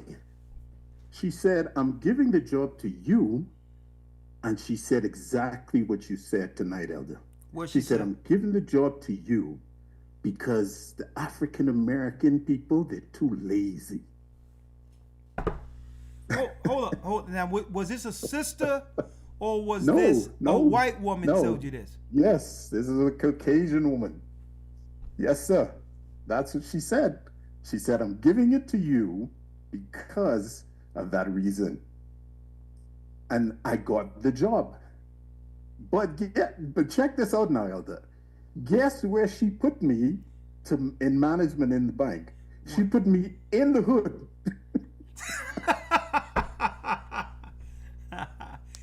That's cool. See, guess what?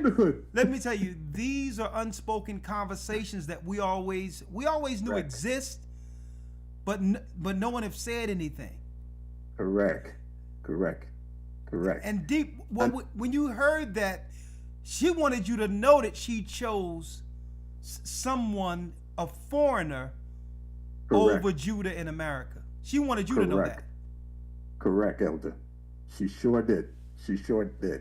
And to also add on to what you were saying about foreigners coming in, like especially the Caribbean people coming in. I remember my grandfather was a part of those who came over to America to work on what we call the contract. You remember that? Yeah. When they were bringing in a lot of foreigners? Yeah. Right?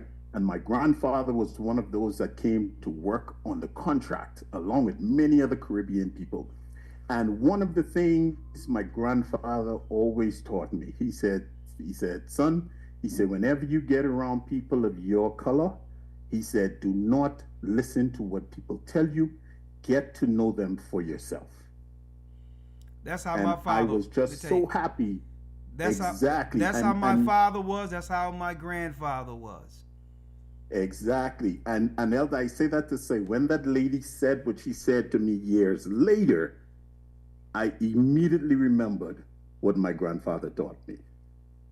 So she was dealing with a divide and conquer type of thing. Exactly. A seed in the mind. Exactly. I'm going to hide. So now you'll be more indebted to her for giving you the job. Correct. With this negative view on the people. And mind you, if it wasn't for what we actually pushed in civil rights, no immigrants would be allowed to come here and actually, especially as a black person, to work in our neighborhoods. Incredible. Exactly, Elder. Exactly. And that's why I said it was so funny. She put me in the hood. So the same people, if I was like her and her thinking, the same people where she put me to work in the hood, I would have had a complex issue, a mentality issue against those very same people. So here's another question. And my branch turned out to be one of the best selling branches in the entire bank. Okay, so that leads us to another question. How many people coming in with the wrong spirit who would hear that? How would that turn out if that person was told that and was put in our neighborhoods? Correct. They would treat us worse than the enemy. Yeah. You're right. I'm telling you, it happens. Let me tell you, I knew it, but I've never heard it. It's not our people. Listen, I knew it, but I've never heard a testimony like that. It say that it definitely happens. Yes, sir. That's confirmation. It definitely happened. I got hired based on that lady saying that to me, telling me that. The hubris telling you that you would, and she told you knowing that you wouldn't get offended, as if like, I chose you, and she wanted you to know, I chose you over an African American or Judah because they're lazy. I just want you to know that. Yeah. And let me tell you. Yep. She couldn't have told me that. I'll tell you that. But anyway, hey, you needed a job, so I understand. But you ain't gonna talk about my people and think you're gonna hire me. Straight up, I got something for you. But thank you, my brother. Well, take it. I wasn't in the truth at that time. I wasn't in the truth at that time. Yeah, you need the job. If I wasn't the truth, trust me, we'd have had some words. Yeah, we'd have had some words. I don't blame you, brother. But again, I like I said, I went on what I grew up on and what my grandfather told me. You know. Yeah. So, now Benjamin is it, man. I mean, you have hundreds of thousands of patterns that was because of Benjamin. Yeah. Hundreds of thousands of patterns in the United States because of Benjamin. Yeah. You have successful and prosperous towns that was eradicated because of Benjamin. That's true. No doubt about it. Music, culture, dressing, everything, Benjamin. Yeah. I can't. Right? Hey, it's so I think in this day and time, Elder, I think now, before time, it was like more of a divisive thing, but I think now all of the tribes are now seeing it, like the brother said before me, and now the tribes are now joining with Judah in this new uprising. So all praises to the Most High. That's right. Continue what you're doing, Elder. Hey man, even in the world, Biggie and Tupac. Biggie was Benjamin. A lot of people don't know that. Tupac, exactly. Tupac was Judah. That's just in the world side. But we've always worked together. But it's a mutual respect for one another, man. That's what it's about. Yes, sir. No disrespect. Yes, sir. Thank you, my brother. It's a good conversation. Shalom.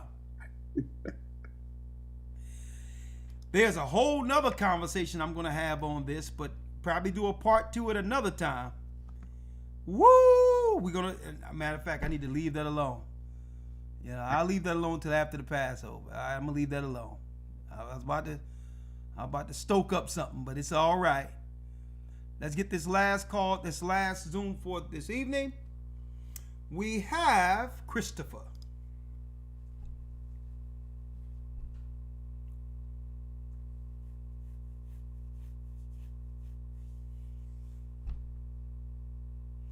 The Passover will be here before you know it in 2 weeks from Saturday, so get ready. The new moon, the new month starts Saturday sundown. We'll be in a new year, Saturday sundown, for those who don't know. The calendars are here. We got the calendars. Go to gatheringofchrist.org and get your calendar. Scriptures on the 12 tribes, how to break down the year in Sabbaths and know exactly when the holy days fall according to the Most High. Get your calendar. And don't forget, Hebrew and Bible Academy, we're going to be breaking down. We got about, 10 more weeks, actually. We're only in week 2. So if you want to be a part of it, the theme of the Academy is the War of the Gods. That's right, brothers and sisters. What they call mythology was really true.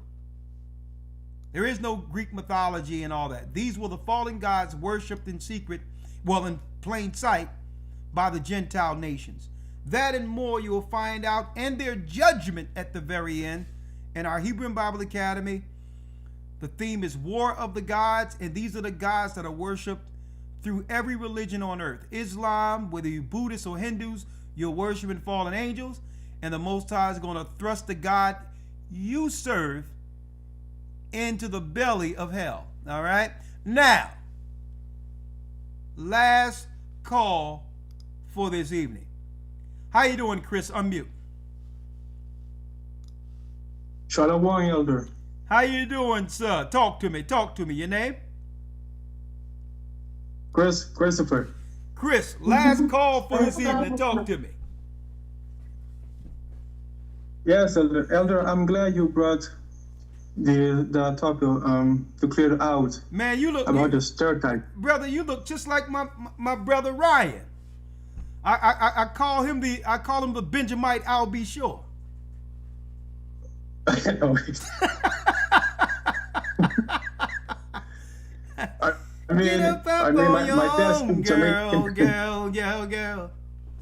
Talk to me. What you got? That's right, Elder. No, like I said, Elder, I'm glad you brought the clear out the stereotype what you put against Judah, because even I did not know the truth. I did acknowledge that brother Judah built the country, so I can never disrespect my brother Judah and call him lazy. But you know what I'm saying? Just like through movies and the history, they say, "Oh wow, they built country," so I can never tell them lazy. Exactly. And and the stereotype about the disrespect. For my experience, I think the enemy really put against each other, the tribes against each other. That's what they try to do. And for my experience, especially over here where I live, that I experienced about the people in Venezuela and not all of them, but majority I experienced with them. majority they call him by this spectrum names, by calling our names. So I asked, so there was a brother I asked, is also from Venezuela, and I also say to me and my mama that most of the Venezuelans do not like the blacks. That's the brother say to me. Why? I asked him why, and I don't remember that, you know, because they don't like us. They want, you know, be the white man or the better race. You know, the typical stereotype, the blue eyes, all that. Let me ask you, what tribe you from, Chris? The Israelite tribe. Well, to be honest, I don't know. But why do I know? I'm from the descendant of the slave ships who came here. Okay, they came to America. Okay, and you in America now? No, sir. I'm in the islands right now. Okay. Okay. Well, that's Benjamin. That's Benjamin. That might be Benjamin Boyd. Benjamin, there it is. All right. Yes, sir. So, yes, and other thing, yeah, like the brother said, because they want to be, the high status, and I heard a lot about that, because also it's a shame, because it's a shame most of the blacks here, because most of the blacks here, and I know, they say no. I don't want to marry my black sister, the nappy hair. I want to marry the Latina because she has a great hair, straight hair. I mean, brother, what are you talking about? You're gonna throw your own sister to the ground and a brother? Are you crazy? A brother saying that? Yes, over here. Hey, you know what? Others. You know what, brother? I said we discriminate. We did. We discriminate each other over here. Yo, I said I didn't want to open up these can of worms, so we're gonna have a conversation on this, right? I gotta have a conversation on this because this is not just in America. We tell our sisters that we want to see them natural, but then ostracize them and make them feel self-conscious when they do wear natural. And our sister beautiful with their natural hair, and you get these few who would build these insecurities into our sisters when they're beautiful the way they are. So that's another dynamic with the tribes that's causing division and separating us as a people. The male-female dynamic, or the dichotomy between Israel and Judah when it comes to the women. Man, listen, brother, it's deep that you brought that up, because I was about to open up. I was about to talk about that. I was about to talk about it. I say, let's move it for another night because, I need dinner. But I'm going to let you have the last word. But I'm definitely going to open up a conversation with that. Like, what's up there? We got to talk about that. But I can't talk about it now. Go on. Last thing, because... And that's what? I don't want to... Listen, I don't want to hear no stuff about people calling. It's an insult to say that our sisters have nappy hair. That's an insult. Right. They don't nappy hair. I mean, you talking about Christ's hair. You're talking about Christ's mother's hair. And I've seen girls, when they take care of their hair, some of the most, people work to try to get some of the curls when our sisters take care of their hair. We have to have a conversation on it, because it's the brothers that's building the insecurity in these women, and then come back later and ask, well, why aren't you natural? It's unfair. Mm-hmm. It's wrong. When somebody can't naturally be who they want to be because of their own men, I'm going to tell you, man, that has to be torturous. To be living as a woman with enough insecure, with everything else against her already, with all the pressures of the world, with what they expect her to be, and then she can't be herself Because if you try to be herself, she's insulted. And then you wonder why she's trying to change the color of her skin and she's trying to please you. So if we got to be able to instill that how lovely they are naturally at an early age before they are psychologically damaged.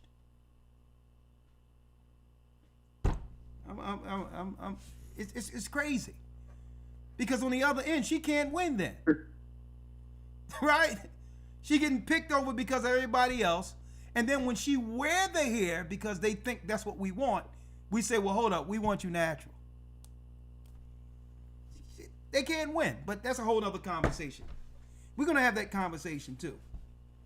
Ain't no such thing as no nappy hair. I wish somebody, those were fighting words you called our sister or our mother nappy hair. That was rumbling. We be, you know, in school, we be rolling around the ground on that one. You couldn't, let me tell you, when I was growing up, you could not call our sister nappy hair, and you can't call our mother, listen, you say something about our mother, that's fighting words.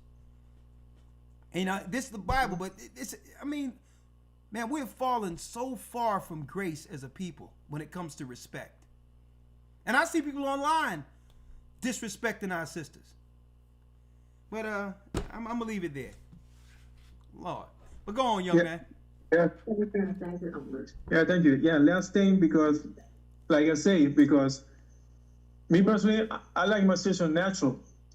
And to hear this, I'm like, okay, this is crazy. And not only that, I know this too. For example, so it's between the sister and the brothers, because I heard, in my school, it was a great friend of mine. My friend's skin was, dark. And the sister say, oh, I don't want to marry this guy because he's too black. I'm like, oh, okay, oh my goodness, what I hear. Oh my goodness. Unfortunately, yes, Elder.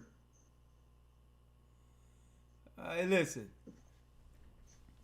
I tell you what. Yeah, listen. I never deal with those issues, right? Hey, I'm black unto the ground. I'm Jeremiah 14 too. Okay, I'm black like Christ. I'm black as Christ. I'm probably, who knows? I'm probably a little shade darker, and it's all good. And guess what?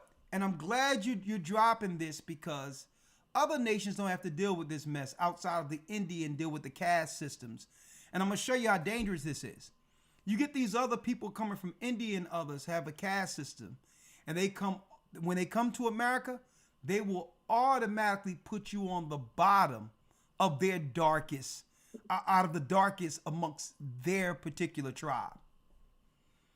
So if we do this to one another, don't get upset when others come through and do what we allow amongst ourselves.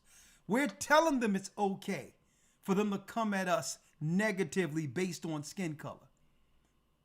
So, hey, we have to unite and protect one another so that now, if we call each other out on it, we can now step to the enemy and say it won't be allowed. But what we do to each other allows the enemy to come in and say, well, okay, it's normal amongst them, so maybe I need to disrespect them also. So that's a whole, thank you, my brother. It's a whole nother conversation. But yes, sir. I got some oxtails waiting, But this was a good conversation. Thank you, my brother. Hey, yes. Hey, brother, it's like you and Ryan can be twins. Who that, your mama back there? Who that? Yes, sir. How you doing, mama? Yes, sir. Blessings. I'm my first mother. Oh, okay, all right. Yeah, you looking just like you. You're just like Ryan, man. GOCC since 2014. I was introduced to GOCC by a brother, also from Curacao. Since then, I've been following you guys. All praises be to the Most High. You've done a great job. He's a good man. Amen. He's going to help us bring back the tribes. Go ahead, young boy. I see you. All praises, all praises. Double blessings to the elders, fellas. Double blessings to the elders. All right, my brother. Shalom. Shalom, sir. Okay. Orion got a twin out there. Okay, blessings. I'll be sure part 2 on the Benjamin side of things. Shalom. There it is. It's a much more will. Oh yeah. Oh, woo! I know Ryan gonna kill me on that one. With that, I'm gonna say shalom. May the Most High be with you. The new moon will be here. The new month starting sundown Saturday. We're gonna have a service. We're gonna start the lesson around 11 a.m. Around noon, we will start the class on time. So the choir will be there at 11. I'll be teaching 12, and we'll give you insight on the new year to come this coming Sabbath. But not before Patreon this Friday. So with that, I'm going to say shalom. May the Most High be with you. Thank you, Elder Lawya. Stay prayed up, sin not, and keep in mind the Most High is calling back the children of Israel. That's right. We are the children of Israel. And we're back. Shalom. Shalom. The Arabs and Africans told us, together our wives and children they sold us. In the belly of these great ships we traveled in fear. By the rivers of Babylon we found our brothers here. Elder Rawchaa in Colombia, Reuben from Australia, Issachar.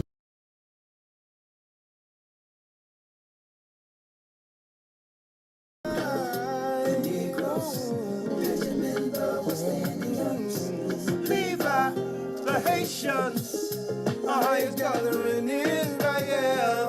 Oh, come on.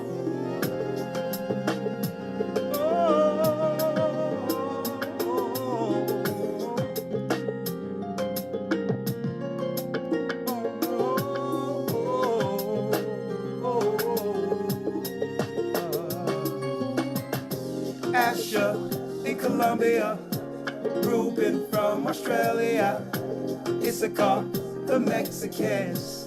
That's who we be. We be Judah, the Negroes, Benjamin, the West Indians, Levi, the Haitians, Manasseh, the Cubans, Ephraim from Puerto Rico, Naphtali from the Isles of Hawaii. The Lord is calling back Israel. From Panama, Gad, the North American Indians, Simeon, the Dominicans,